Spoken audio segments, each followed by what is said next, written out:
ಪ್ರಿಯ ಆಸರೆ ವೀಕ್ಷಕರಿಗೆ ಸುವಾರ್ತಿಕ ಕಾರ್ಯಕ್ರಮನ ಸ್ವಾಗತ ಮಾಡ್ತಿದ್ದೇನೆ. ಪ್ರಿಯರೇ, ಕಳೆದ ವಾರದಲ್ಲಿ ನಮ್ಮ ಮಧ್ಯದಲ್ಲಿ ಬಂದಂಥ ಪಾಸ್ಟರ್ ಜ್ಯೋತಿ ಪ್ರಕಾಶ್ ಅವರ ಅನುಭವದಿಂದ ಸಾಕ್ಷಿ ಕೇಳ್ತಾ ಇದ್ದೀರಿ. ಯಾಕಂದರೆ ಸುವಾರ್ತಿಕ ಈ ಕಾರ್ಯಕ್ರಮವಾಗಿದೆ. ದೇವರ ಕರ್ತನ ದೇಶಸ್ವಾಮ್ಯ ಸೇವೆ ಮಾಡುವಂಥ ಸೇವಕರ ಬಗ್ಗೆ ನಾವು ತಿಳಿದುಕೊಳ್ಳುವಂಥದ್ದು, ಅವರು ಸೇವೆಗಾಗಿ ಪಡುವಂಥ ಪ್ರಯಾಸಗಳು, ಅವರು ಹೇಗೆ ಬಂದಿದ್ದಾರೆ, ಸೇವೆಗೆ ಹೇಗೆ ದೇವರು ಕರೆ ಕೊಟ್ಟಿದ್ದಾನೆ, ಮತ್ತು ಆ ಸೇವೆಯಲ್ಲಿ ಅವರು ಪಡುವಂಥ ಪ್ರಯಾಸಗಳು, ನೋವುಗಳು, ವೇದನೆಗಳು, ಅಥವಾ ಅದರಲ್ಲಿ ಏನೇನು ಅನುಭವಿಸ್ತಾರೆ ಅನುಭವ ತಿಳಿದುಕೊಳ್ಳುವಂಥದ್ದೇ ಈ ಸುವಾರ್ತಿಕ ಕಾರ್ಯಕ್ರಮವಾಗಿದೆ. ಪ್ರಿಯರೇ, ಹೋದ ವಾರದಲ್ಲಿ ನಾವು ಅವರ ಜೀವನದ ಬಗ್ಗೆ ನಾವು ತಿಳಿದುಕೊಂಡು ಬಂದಿದ್ದೇವೆ. ಈ ವಾರ ಅವರ ಸೇವೆ ಬಗ್ಗೆ, ಅವರು ಮಾಡಿದ ಸೇವೆ ಬಗ್ಗೆ ಕೂಡ ನಾವು ತಿಳಿದುಕೊಳ್ಳುವರಿದ್ದರೆ, ಹಾಗಾಗಿ ನಾನು ಆಸರೆ ಟಿ ವಿ ಪರವಾಗಿ ಹಾಗೂ ನಮ್ಮ ವೀಕ್ಷಕರ ಪರವಾಗಿ ನಾನು ಪಾಸ್ಟರ್ ಜ್ಯೋತಿ ಪ್ರಕಾಶ್ ಅವರನ್ನು ಸ್ವಾಗತ ಮಾಡ್ತಿದ್ದೇನೆ. ಸಿಸ್ಟರ್, ಖಂಡಿತವಾಗಿ ನಿಮ್ಮ ಕಳೆದ ವಾರದ ಸಾಕ್ಷಿ ತುಂಬ ಚೆನ್ನಾಗಿತ್ತು. ಯಾಕಂದರೆ ನೀವು ಈ ತುಂಬ ಅನುಭವದಿಂದ ಬಂದಿದ್ದೀರಿ. ಯಾಕಂದರೆ ನೀವು ಹೇಗೆ ರಕ್ಷಣೆ ಹೊಂದಿದ್ದೀರಿ, ನಿಮ್ಮ ಕುಟುಂಬದ ಹಿನ್ನೆಲೆ ಎಲ್ಲ ನಾವು ನೋಡಿದ್ದೇವೆ. ಯಾಕಂದರೆ ಒಂದು ಹಿಂದೂ ಕುಟುಂಬದಲ್ಲಿ ಹುಟ್ಟಿ ಬಂದು ಹೇಗೆ ನೀವು ದೇವರನ್ನು ಕಂಡುಕೊಂಡಿದ್ದೀರಿ ಅಂದರೆ ಎಲ್ಲ ಅನುಭವ ನೀವು ಹೇಳಿದ್ದೀರಿ. ಅನುಭವ ನೀವು ಯಾವ ರೀತಿಯಲ್ಲಿ ಅಂದರೆ ಅನೇಕರಿಗೆ ಆ ಅನುಭವ ಇರುವುದಿಲ್ಲ, ಆ ಸಾಕ್ಷಿ ಅನೇಕರಲ್ಲಿ ಇರುವುದಿಲ್ಲ. ಈಗ ಖಂಡಿತವಾಗಿ ನಿಮ್ಮ ದೇವರ ಸೇವೆ ನೀವು ಮಾಡೋ ನಿಮಿತ್ತವಾಗಿ ಈ ಪ್ರಾರಂಭದಿಂದ ನೀವು ನಡೆದುಕೊಂಡು ಬಂದ ದಾರಿ, ಹೇಗೆ ದೇವರು ನಿಮ್ಮನ್ನು ನಡೆಸಿದ, ನೀವು ಕೇಳಿದ್ದನ್ನು ದೇವರು ಹೇಗೆ ಕೊಟ್ಟ, ಇದೆಲ್ಲ ನಾವು ನೋಡ್ತಾ ಬಂದಿದ್ದೇವೆ. ಯಾಕಂದರೆ ಇದು ಒಂದು ನಿಮ್ಮ ಸೇವೆಯಲ್ಲಿ ಒಂದು ಅನುಭವ. ಏಕೆಂದರೆ ಅನೇಕರಿಗೆ ನೀವು ಇದರ ಬಗ್ಗೆ ಸಾಕ್ಷಿ, ನಿಮ್ಮ ಜೀವನದ ಬಗ್ಗೆ ಸಾಕ್ಷಿ ಹೇಳಲಿಕ್ಕೆ ನಿಮಗೆ ದೇವರು ಒಂದು ಮಾರ್ಗ ತೆರೆದುಕೊಟ್ಟಿದ್ದಾನೆ. ಸಿಸ್ಟರ್, ಈಗ ನೀವು ಇದನ್ನು ಹೇಳಿದ್ದೀರಿ. ಯಾಕಂದರೆ ನೀವು ರಕ್ಷಣೆ ಹೊಂದಿದ್ದು ನಿಮ್ಮ ಮನೆಯವರಿಗೆ ಗೊತ್ತಿಲ್ಲದೇ ಇರೋದು, ಅದ ನಂತರ ಗೋವಾದಲ್ಲಿ ನೀವು ಕೆಲಸ ಮಾಡಿದ್ದು, ಬೆಂಗಳೂರಿನಲ್ಲಿ ಕೆಲಸ ಮಾಡಿದ್ದು, ಇದೆಲ್ಲ ನೀವು ಹೇಳಿದ್ರಿ. ಮತ್ತು ಉಪವಾಸ ಪ್ರಾರ್ಥನೆ ಮಾಡಿ ಸೇವೆಗಾಗಿ ಕೂಡ ನೀವು ಒಪ್ಪಿಸಿಕೊಟ್ರಿ. ಅಂದರೆ ಕರ್ತನ ಸೇವೆ ನೀವು ಮಾಡಲಿಕ್ಕೆ ಬೇಡ ಇತ್ತು ನಿಮಗೆ. ಅಂದರೆ ನುಡಿದು 90% ದೇವರಿಗೆ ಕೊಟ್ಟು 10% ನೀವು ನಿಮ್ಮ ಜೀವನಕ್ಕೆ ಖರ್ಚು ಆ ರೀತಿ ದೇವರ ಆಶೀರ್ವಾದ ಮಾಡಲಿದ್ದು ನೀವು ಕೇಳಿಕೊಂಡಿದ್ರಿ. ಆದರೆ ದೇವರು ವ್ಯತ್ಯಸ್ತವಾದ ರೀತಿ ನಿಮ್ಮನ್ನು ಸೇವೆಗೆ ನಡೆಸಿದ ಅಲ್ಲ. ಈಗ ನೀವು ಖಂಡಿತವಾಗಿ ಕುಟುಂಬವಾಗಿ ಸೇವೆಗೆ ಬಂದಿದ್ದೀನಿ ಅಲ್ಲ. ಈಗ ಸೇವೆಯಲ್ಲಿ ಹೇಗೆ ನಿಮಗೆ ಅನುಭವ ಆಗ್ತದೆ ಸಿಸ್ಟರ್? ಯಾಕಂದರೆ ನೀವೀಗ ಎಷ್ಟು ವರ್ಷದಿಂದ ಸೇವೆ ಮಾಡ್ತಿದ್ರಿ ಸಿಸ್ಟರ್? ಇವಾಗ ನೀವು 5 ವರ್ಷ ಪೂರ್ಣವಾದ ಸುವಾರ್ಥ ಸೇವೆಗೆ ನೀವು ಬಂದಿದ್ರಿ. ಇಬ್ಬರು ಸೇವೆ ಮಾಡ್ತಾಯಿದ್ರಿ. ಈಗ ನಿಮಗೆ ಸೇವೆ ಮಾಡಿದ್ದಕ್ಕಾಗಿ ನೀವು ಒಪ್ಪಿಸಿಕೊಟ್ಟಿದ್ರಿ ಅಲ್ಲ. ನೀವು ಏನು ದೇವರಲ್ಲಿ ಗುರುತು ಕೇಳಿದರೆ ಆ ಗುರುತು ದೇವರಿಗೆ ಕೊಟ್ಟಿದ್ದಾನೆ ಅಲ್ಲ. ಗುರುತು ಕೊಟ್ಟು ನೀವೀಗ ಸೇವೆಗೆ ಬಂದಿದ್ದೀರಿ. ಯಾಕಂದರೆ ಈ ಗುರುತು ಕೊಟ್ಟು ಸೇವೆ ಬಂದ ನಿಮಿತ್ತವಾಗಿ ಈಗ 5 ವರ್ಷದಿಂದ ನೀವು ಸೇವೆ ಮಾಡ್ತಾಯಿದ್ದೀರಿ, ಕರ್ತನ ಸೇವೆ ಮಾಡ್ತಾಯಿದ್ದೀರಿ. ಈ 5 ವರ್ಷದಲ್ಲಿ ನಿಮ್ಮ ಜೀವಿತ ಅನೇಕ ಏರುಪೇರುಗಳು ಬಂದಿರ್ಬೋದು ಅಲ್ಲ. ಈಗ ಸೇವೆ ಅಂದ ತಕ್ಷಣ ಈ ಕೆಲಸ ಇಲ್ಲ, ನಿಮಗೆ ಆದಾಯ ಬೇರೆ ಆದಾಯ ಇಲ್ಲ. ಈಗ ಇರುವಂಥ ಕೆಲಸ ಕೂಡ ಬಿಟ್ಟು ಬಂದಿದ್ದೀರಿ ಅಂತ ಹೇಳ್ತೀರಿ. ಮತ್ತು ಅವರು ಕೂಡ ಬಿಸ್ನೆಸ್ಸನ್ನೆಲ್ಲ ಸ್ಟಾಪ್ ಮಾಡಿ ಬಂದಿದ್ದಾರೆ. ಇವರ ಕರ್ತನ ಸೇವೆಗಾಗಿ ನಿಮ್ಮನ್ನು ಒಪ್ಪಿಸಿಕೊಟ್ಟಿದ್ದೀರಿ. ನೀವು ಸೇವೆಗೆ ಬರುವಾಗ ನಿಮ್ಮ ಹತ್ರ ಏನಾದರೂ ಬಂಡವಾಳ ಇತ್ತಾ? ಇಲ್ಲ, ಬಂಡವಾಳ ಇರಲಿಲ್ಲ, ಝೀರೋದಲ್ಲಿ ನೀವು ಈಗ ಸೇವೆಗೆ ಕರ್ತನ ಅಂದರೆ ಒಂದು ಮಾತಿನ ಮೇಲೆ, ಕರ್ತನ ವಾಗ್ದಾನ ಮೇಲೆ ಅಥವಾ ಕರ್ತನ ಕೊಟ್ಟ ವಾಕ್ಯದ ಮೇಲೆಗೆ ನೀವು ಸೇವೆಗಾಗಿ ಬಂದಿದ್ದೀರಿ ಅಲ್ಲ. ಯಾರನ್ನು ನಂಬಿ ಬಂದಿದ್ದೀರಾ? ಇಲ್ಲ. ಕುಟುಂಬದವ್ರು ಕೊಡ್ತಾರೆ, ಮನೆಯವರು ಕೊಡ್ತಾರೆ, ಆ ರೀತಿ ಬಂದಿದ್ದೀರಾ? ಯಾರ ಮೇಲೆ ನಂಬಿಕೆ ಇಟ್ಟು ಬಂದಿದ್ದೀರಿ ಸಿಸ್ಟರ್? ಏನಂತ ನಂಬಿಕೆ ಇಟ್ಟಿದ್ದೀರಿ ನೀವು? ಹೇಗೆ ನಂಬಿಕೆ ನಿಮ್ಗೆ ಈಗ? ಕರ್ತನ ಮೇಲೆ. ಹೌದು. ಈಗ 5 ವರ್ಷದಿಂದ ಹೇಗೆ ನಿಮ್ಮ ಅನುಭವ ಹೇಗೆ ಸಿಸ್ಟರ್? ಓಕೆ. ಸೊ ನಾನು 5 ವರ್ಷದಲ್ಲಿ ಊರಿಗೆ ಬಂದಾಗ ನನಗೊಂದು ಸೇವೆ ಅಂತ ಗೊತ್ತಾಯ್ತು. ಈಗ ಒಂದು ನಾರ್ಮಲ್ ಲೈಫ್ ಅಲ್ಲ. ಮೊದಲು ನಂದು ವಿಶ್ವಾಸಿ ಜೀವಿತ ಇತ್ತು. ಆದರೆ ಸಭೆಗೆ ಹೋಗ್ಬೋದು, ಇಲ್ಲಾಂದರೆ 1 ವಾರ ಸುಮ್ಮನೆ ಹೋಗದೆ ಇರ್ಬೋದು. ಆದರೆ ಸೇವೆಗೆ ಬಂದಾಗ 1 ವಾರ ನಡೆಸದೇ ಇರಲಿಕ್ಕೆ ಅದು ಆಟ ಅಲ್ಲ. ದೇವ್ರ ಮುಂದೆ ನಾವು ನಾಟಕ ಮಾಡೋಕ್ಕಾಗಲ್ಲ ಅಲ್ವಾ. ಸೊ 5 ವರ್ಷದಲ್ಲಿ ಮನೆಗೆ ಬಂದಾಗ ಸ್ಪೆಷಲಿ ನನಗೆ ಸ್ವಂತ ಮನೆಗೆ ಬಂದೆ, ಸ್ವಂತ ಊರು, ನನ್ನ ಸ್ವಂತ ಊರು, ನಿಮ್ಮ ಸ್ವಂತ ಊರಿಗೆ, ಕುಂದಾಪುರದ ಅಳ್ಳಾಡಿ ಪ್ಲೇಸಲ್ಲಿ ಬಂದೆ, ಸ್ವಂತ ಊರಿಗೆ ಬಂದೆ. ಅಲ್ಲಿ ಒಂದು ಘಟನೆ ನಡೆದಿತ್ತು. ಅದ್ರಿಗೆ ನಾನು ಮೊದಲು ಹೇಳಲಿಲ್ಲ, ನಾನು ಹೇಳಬೇಕಾಗಿತ್ತು. ಈ ಅಣ್ಣನವರು ಲಾಸ್ ಆದಾಗ, ನನ್ನ ಮದುವೆ ಟೈಮಲ್ಲಿ ಲಾಸ್ ಆದಾಗ, ಅವರು ಪುನಃ ಬಿಸ್ನೆಸ್ ಮಾಡಲಿಕ್ಕೆ ಆ ಜಾಗದ ಮೇಲೆ ಲೋನ್ ಮಾಡಿ ತಗೊಂಡೋಗಿದ್ರು. ಲೋನ್ ಕಟ್ಟೇ ಇಲ್ಲ, ಬಿಸ್ನೆಸ್ ಲಾಸ್ ಆಯ್ತಲ್ಲ, ಲೋನ್ ಕಟ್ಟೇ ಇಲ್ಲ. ಅದು ಬಡ್ಡಿ ಬೆಳೆದು ಪೂರ್ತಿ ಜಾಗ ಏಲಮ್ಮಿ ಬಂದಿತ್ತು. ಎಲ್ಲ ಜಾಗ ಬ್ಯಾಂಕಿಂದ ಏಲಮ್ಮಿ ಬಂದಿತ್ತು. ಆವಾಗ ನನ್ನ ಮದುವೆ ಆಗಿತ್ತಲ್ಲ, ನನ್ನ ಹಸ್ಬೆಂಡ್ ಚೆನ್ನಾಗಿರೋದ್ರಿಂದ ನಾವು ಏನು ಮಾಡಿದ್ವಿ, ಡೈರೆಕ್ಟು ಬ್ಯಾಂಕಿಗೆ ಹೋಗಿ ಮ್ಯಾನೇಜರ್ ಹತ್ರ ಎಲ್ಲ ಮಾತಾಡಿ ಏಲಮ್ ಮಾಡೋದು ಬೇಡ, ನಾವೇ ತಗೊಳ್ತೀವಿ ಅಂತೇಳಿ ಅಮೌಂಟ್ ಎಲ್ಲ ಕಟ್ಟಿ ನಾನು ನನ್ನ ಗಂಡ ತಗೊಂಡು ತಗೊಂಡ ನಂತರ ಅಮ್ಮ ಹೇಳಿದರು, ಇದು ನೀನು ಹಾಗೆ ಎಲ್ಲ ಬಿಟ್ಟರೆ ಮತ್ತೆ ಅವ್ರು ಲೋನ್ ಮಾಡಿ ಹಾಗೆಲ್ಲ ಮಾಡ್ತಾರೆ, ನೀವೇ ತಗೊಂಡಿರೋದ್ರಿಂದ ನಿಮ್ಮ ಹೆಸರಿಗೆ ಬರಿತೀನಿ ಅಂತ ನನ್ನ ಹೆಸರಿಗೆ ಬರೆದಿದ್ರು. ಆ ಜಾಗ ಈಗ ನನ್ನ ಹೆಸರಲ್ಲಿತ್ತು. ಹಾಗಾಗಿ ನಾನಲ್ಲಿ ಸೆಟ್ಲ್ ಆಗಲಿಕ್ಕೆ ನನಗೊಂದು ಅನುಕೂಲ ಆಯಿತು. ಇಲ್ಲಾದರೆ ಅದು ನನಗೆ ಸೇವೆ ಹೇಗೆ ಮಾಡಿ, ದೇವ್ರು ಹೋಗಂದ್ರೂ ಕೂಡ ನಮಗೆ ಒಂದು ಡಾಕ್ಯುಮೆಂಟಲ್ಲಿ ಒಂದು ಆದಾಯ ಇದು ಪ್ರೂಫ್ ಬೇಕಲ್ವಾ. ಬೇಗ ನಾಳೆ ಅಣ್ಣ ತಮ್ಮಂದ್ರು ಬಂದು ನೀನು ಇಲ್ಲಿ ಸೇವೆ ಮಾಡೋದು ಬೇಡ, ಏನು ಮಾಡಬೇಡ, ಹೋಗಂದ್ರೆ ಎಲ್ಲಿ ಹೋಗೋದಲ್ವಾ. ಸೊ ದೇವ್ರು ಮಾಡಿದ ದೊಡ್ಡ ಉಪಕಾರ ಅಂತ ಹೇಳಿದ್ರೆ ಅವರೆಲ್ಲರನ್ನ ಆ ಮಟ್ಟಕ್ಕೆ ತಗೊಬಂದು, ನನಗೆ ಆಗ ಯೋಸೇಪನ್ ನೆನಪಾಯ್ತು. 12 ಜನರಲ್ಲಿ ಬೇಡ ಅಂತ ಅಣ್ಣ ತಮ್ಮಂದರು ದ್ವೇಷ ಮಾಡಿದವನ್ನ ದೇವ್ರು ಹೇಗೆ ಪ್ರಧಾನಮಂತ್ರಿಯಾಗಿ ಮಾಡಿದ್ರೋ ಅದೇ ಜೀವಿತ ಎಲ್ಲರಿಗಿಂತ ನಾನು ಕೊನೆಯವಳು, ಲಾಸ್ಟ್ ಅವಳು. ನನಗೆ ದೇವರು ಆ ಮಾರ್ಗವನ್ನು ತೆರೆದುಕೊಟ್ರು. ಬಂದಾಗ ಒಂದು ಬೇಜಾರಿಲ್ಲ, ಯಾಕಂದರೆ ಜಾಗ ಮನೆಯೆಲ್ಲ ನಮ್ಮ ಹೆಸರಿಗಿದೆ, ಆಲ್ರೆಡಿ ಮಾಡಿದ್ದೀವಿ, ದುಡ್ಡು ಕೊಡು. ಸೊ ಸೇವೆ ಆ ಪಟ್ಟಣದಲ್ಲಿ ಒಂದೊಂದು. ಈಗ ನಿಮ್ಮ ಮನೆಯೆಲ್ಲ ಲೋನ್ ತೆಗೆದ ನಿಮಿತ್ತವಾಗಿ ಎಲ್ಲಮ್ಗೆ ಬಂತು. ಅವಾಗ ನಿಮ್ಮ ಅಣ್ಣಂದಿರ ಅಥವಾ ನಿಮ್ಮ ಕುಟುಂಬದ ಬೇರೆ ಯಾರು ಅದನ್ನು ಬೆಳೆಸಲಿಕ್ಕೆ ಮುಂದೆ ಕೇಳಿದೆ, ಎಲ್ರಿಗೂ ಕಾಲ್ ಮಾಡಿ ಕೇಳಿದೆ. ಬಟ್ ಯಾರಿಗೂ ಅಂದ್ರೆ ಅಷ್ಟು ಹಣ ಇರಲಿಲ್ಲ, ಬಡತನ ಒಂದು ವೇಳೆ ಅದು ಎಲ್ಲ ಆಗಿದ್ರೆ ಹೋಗ್ತಿತ್ತು, ಯಾರಾದ್ರೂ ಹಿಡ್ಕೊಳ್ತಾರೆ. ಅಂದ್ರೆ ಆ ಪರಿಸ್ಥಿತಿ ಆ ಮಟ್ಟದಲ್ಲಿ ಬಿಡಿಸುವಂತ ಯಾರು ಇರಲಿಲ್ಲ. ಅದು ದೇವ್ರ ಚಿತ್ತಾನೆ ಅನ್ಕೊಳ್ತೀನಿ ನಾನು. ಯಾಕೆಂದ್ರೆ ಆ ಜಾಗ ದೇವ್ರು ಕಣ್ಣಿಟ್ಟಿದ್ದಾರೆ.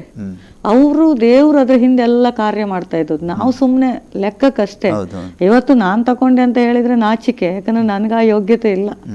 ಯಾವ ಕಾಲಕ್ಕೂ ನಮ್ಗೆ ಆ ಯೋಗ್ಯತೆ ಇಲ್ಲ. ದೇವ್ರಲ್ಲಿ ಕೊಟ್ಟಿರೋದು ಏನಕ್ಕಂದ್ರೆ ಅಲ್ಲಿ ಏನೋ ದೊಡ್ಡ ಕಾರ್ಯ ಮಾಡ್ಲಿಕ್ಕೆ ದೇವ್ರು ಅದನ್ನ ಪ್ಲಾನ್ ಮಾಡಿದ್ದಾರೆ ಅಷ್ಟೇ. ಇದು ಮನುಷ್ಯರ ಪ್ಲಾನ್ ಅಲ್ವೇ ಅಲ್ಲ, ಇದು ದೇವರ ಪ್ಲಾನೇ. ಸೊ ನಾನು ಅದನ್ನು ರಿಜಿಸ್ಟರ್ ಮಾಡುವ ಟೈಮಲ್ಲಿ ಹೀಗೆ ಮಾತಾಡಿದೆ ನನ್ನ ಹಸ್ಬೆಂಡ್ ಹತ್ರ, ಸ್ವಾಮಿ ನಮಗೆ ಈ ಜಾಗ ಕೊಟ್ಟರು, ಮೊದಲಿಂದ ನಮಗೆ ಹಣ ಮಾಡಬೇಕು ಅದೆಲ್ಲ ಯೋಚನೆ ಇರಲಿಲ್ಲ. ಅಂದರೆ ಎಲ್ಲಾದರೂ ಒಂದು ಕೆಲಸ ಮಾಡ್ಕೊಂಡು ಬದುಕಬೇಕು ಅನ್ನೋದು ಆಸೆ ಇತ್ತು. ಅದಕ್ಕೆ ಏನು ಮಾಡೋಣ ಅಂದರೆ, ಈ ಜಾಗ ನಮಗೆ ಸಿಕ್ಕಿರುವ ಕಾರಣ ಇದನ್ನು ದೇವ್ರಿಗೆ ಡೆಡಿಕೇಟ್ ಮಾಡುವ. ಅಂದರೆ ಇದು ಸೇವೆ ಬರುವ ಮೊದಲಿದು ಡೆಡಿಕೇಟ್ ಮಾಡಿರೋದು. ನಾವು ಸೇವೆ ಮಾಡ್ತೀವಿ ಅಂತ ಗೊತ್ತಿಲ್ಲ ಆ ಟೈಮಲ್ಲಿ.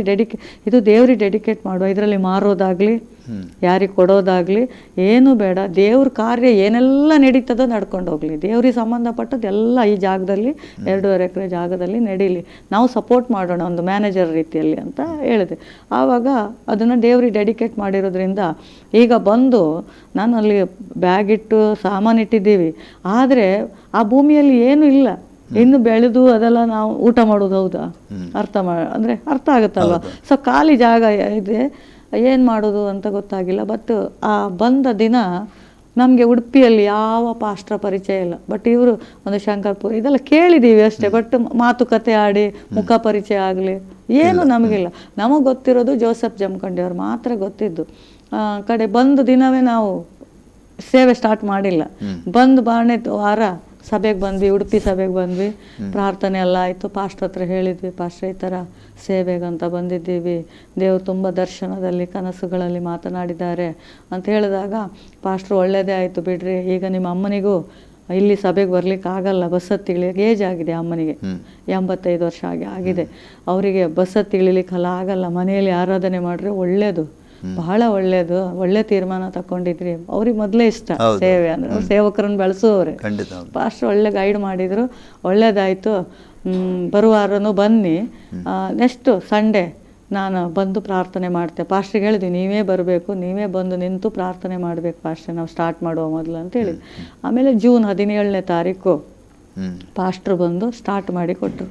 ಆವಾಗ ಯಾರೂ ಇರಲಿಲ್ಲ, ನಾನು, ಇವರು, ಅಮ್ಮ, ಮತ್ತು ಅದು ಪಕ್ಕದ ಮನೆಯಲ್ಲಿ ರಕ್ಷಣೆ ನಮ್ಮ ಅಕ್ಕ ಹೊಂದಿದ್ರಂತಲ್ಲ, ಅವರು ಒಂದು 2-3 ಇದ್ದರು, ಗಂಡ ಬೇರೆ ಕಡೆ ಇದ್ದರು, ಒಂದು 2-3 ಇದ್ದರು, ಒಂದು 4-5 ಜನ ಸೇರಿಬಿಟ್ಟು ನಾವು ಆರಾಧನೆ ಎಲ್ಲ ಮಾಡಿದ್ವಿ.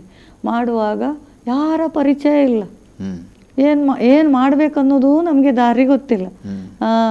ಉಡುಪಿಯಲ್ಲಿ ಏನು ನಡೀತಾ ಇದೆ, ಪಾಸ್ಟರ್ಗಳೆಲ್ಲ ಒಟ್ಟಿಸಿ ಯಾವ ಬಗ್ಗೆ ಅದು, ಮತ್ತು ಸೇವೆಯ ಬಗ್ಗೆ ನಾಲೆಜೇ ಇಲ್ಲ ನಮಗೆ. ಸತ್ಯ ಹೇಳಬೇಕಂದ್ರೆ ಸೇವೆ ಬಗ್ಗೆ ನಾಲೆಜ್ ಇಲ್ಲ. ಬಟ್ ನಾನು ಎಷ್ಟು ಕೃತಜ್ಞತೆ ಉಳ್ಳವಳಾಗಿರ್ಬೇಕಂದ್ರೆ ಪ್ರತಿ ಸ್ಟೆಪ್ಪನ್ನು ಪರಿಶುದ್ಧಾತ್ಮ ನಡೆಸ್ತಾ ಇದ್ರು. ಏನು ಮಾಡಬೇಕಾದ್ರೂ ಪರಿಶುದ್ಧಾತ್ಮ ಹೇಳ್ತಾ ಇದ್ರು, ನಾನು ಮುಂದೆ ಹೋಗ್ತಾ ಇದ್ದೆ.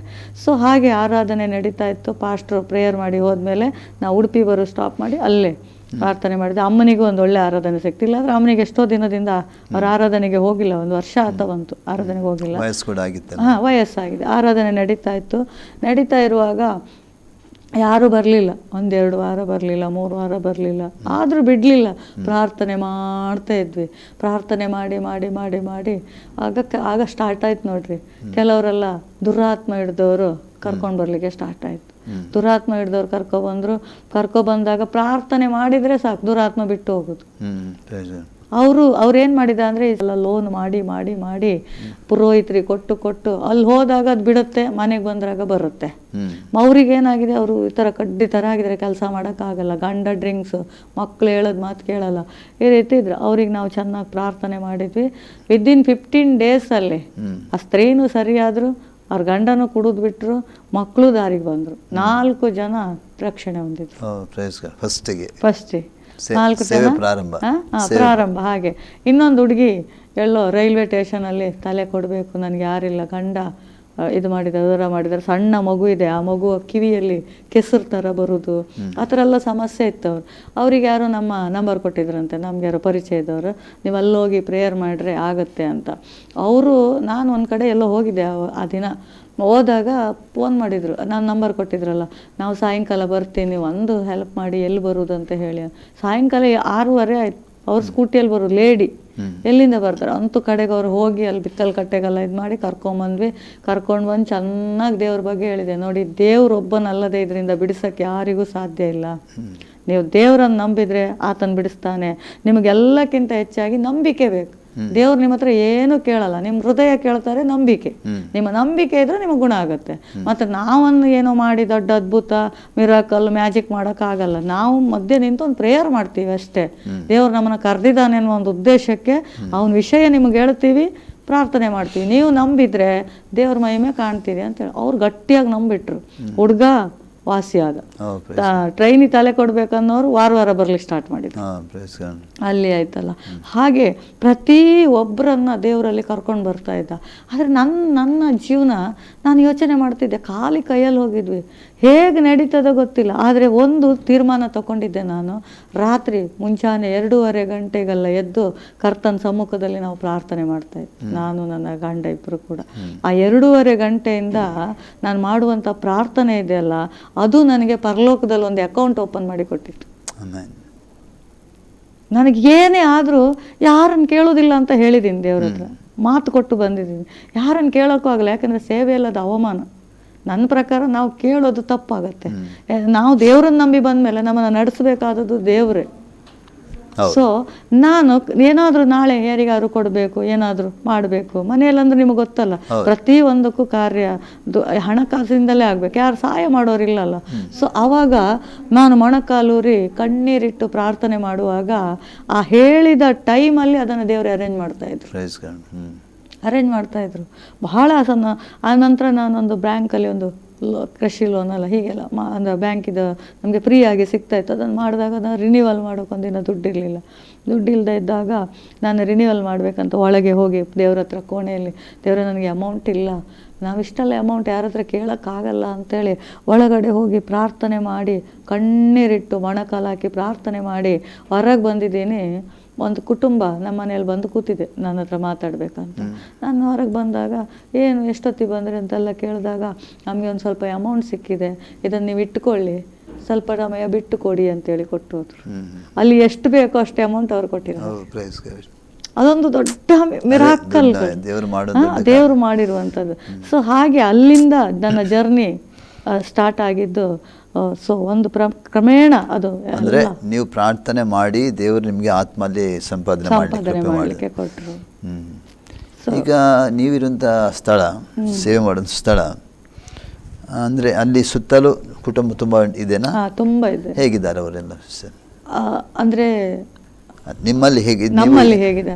ಬಟ್ ಎಲ್ಲರೂ ಒಳ್ಳೆಯವರೇ, ಅಲ್ಲಿ ಸುತ್ತಮುತ್ತಲಿನ ಏರಿಯಾದವರೆಲ್ಲ ಒಳ್ಳೆಯವರೇ. ಹಾಗೆ ಒಂದು ಹೇಳಬೇಕಂದ್ರೆ ಎಲ್ಲಿ ಆರಾಧನೆ ನಡೀತದೋ ಎಷ್ಟು ಒಳ್ಳೆಯವನಾದರೂ ಅದಕ್ಕೆ ವಿರುದ್ಧವಾಗಿ ಬರ್ತಾನೆ. ನಿಮ್ಗೆ ಏನೋ ಸೇವೆಯಲ್ಲಿ ಸಮಸ್ಯೆ ಆಗಿದೆ?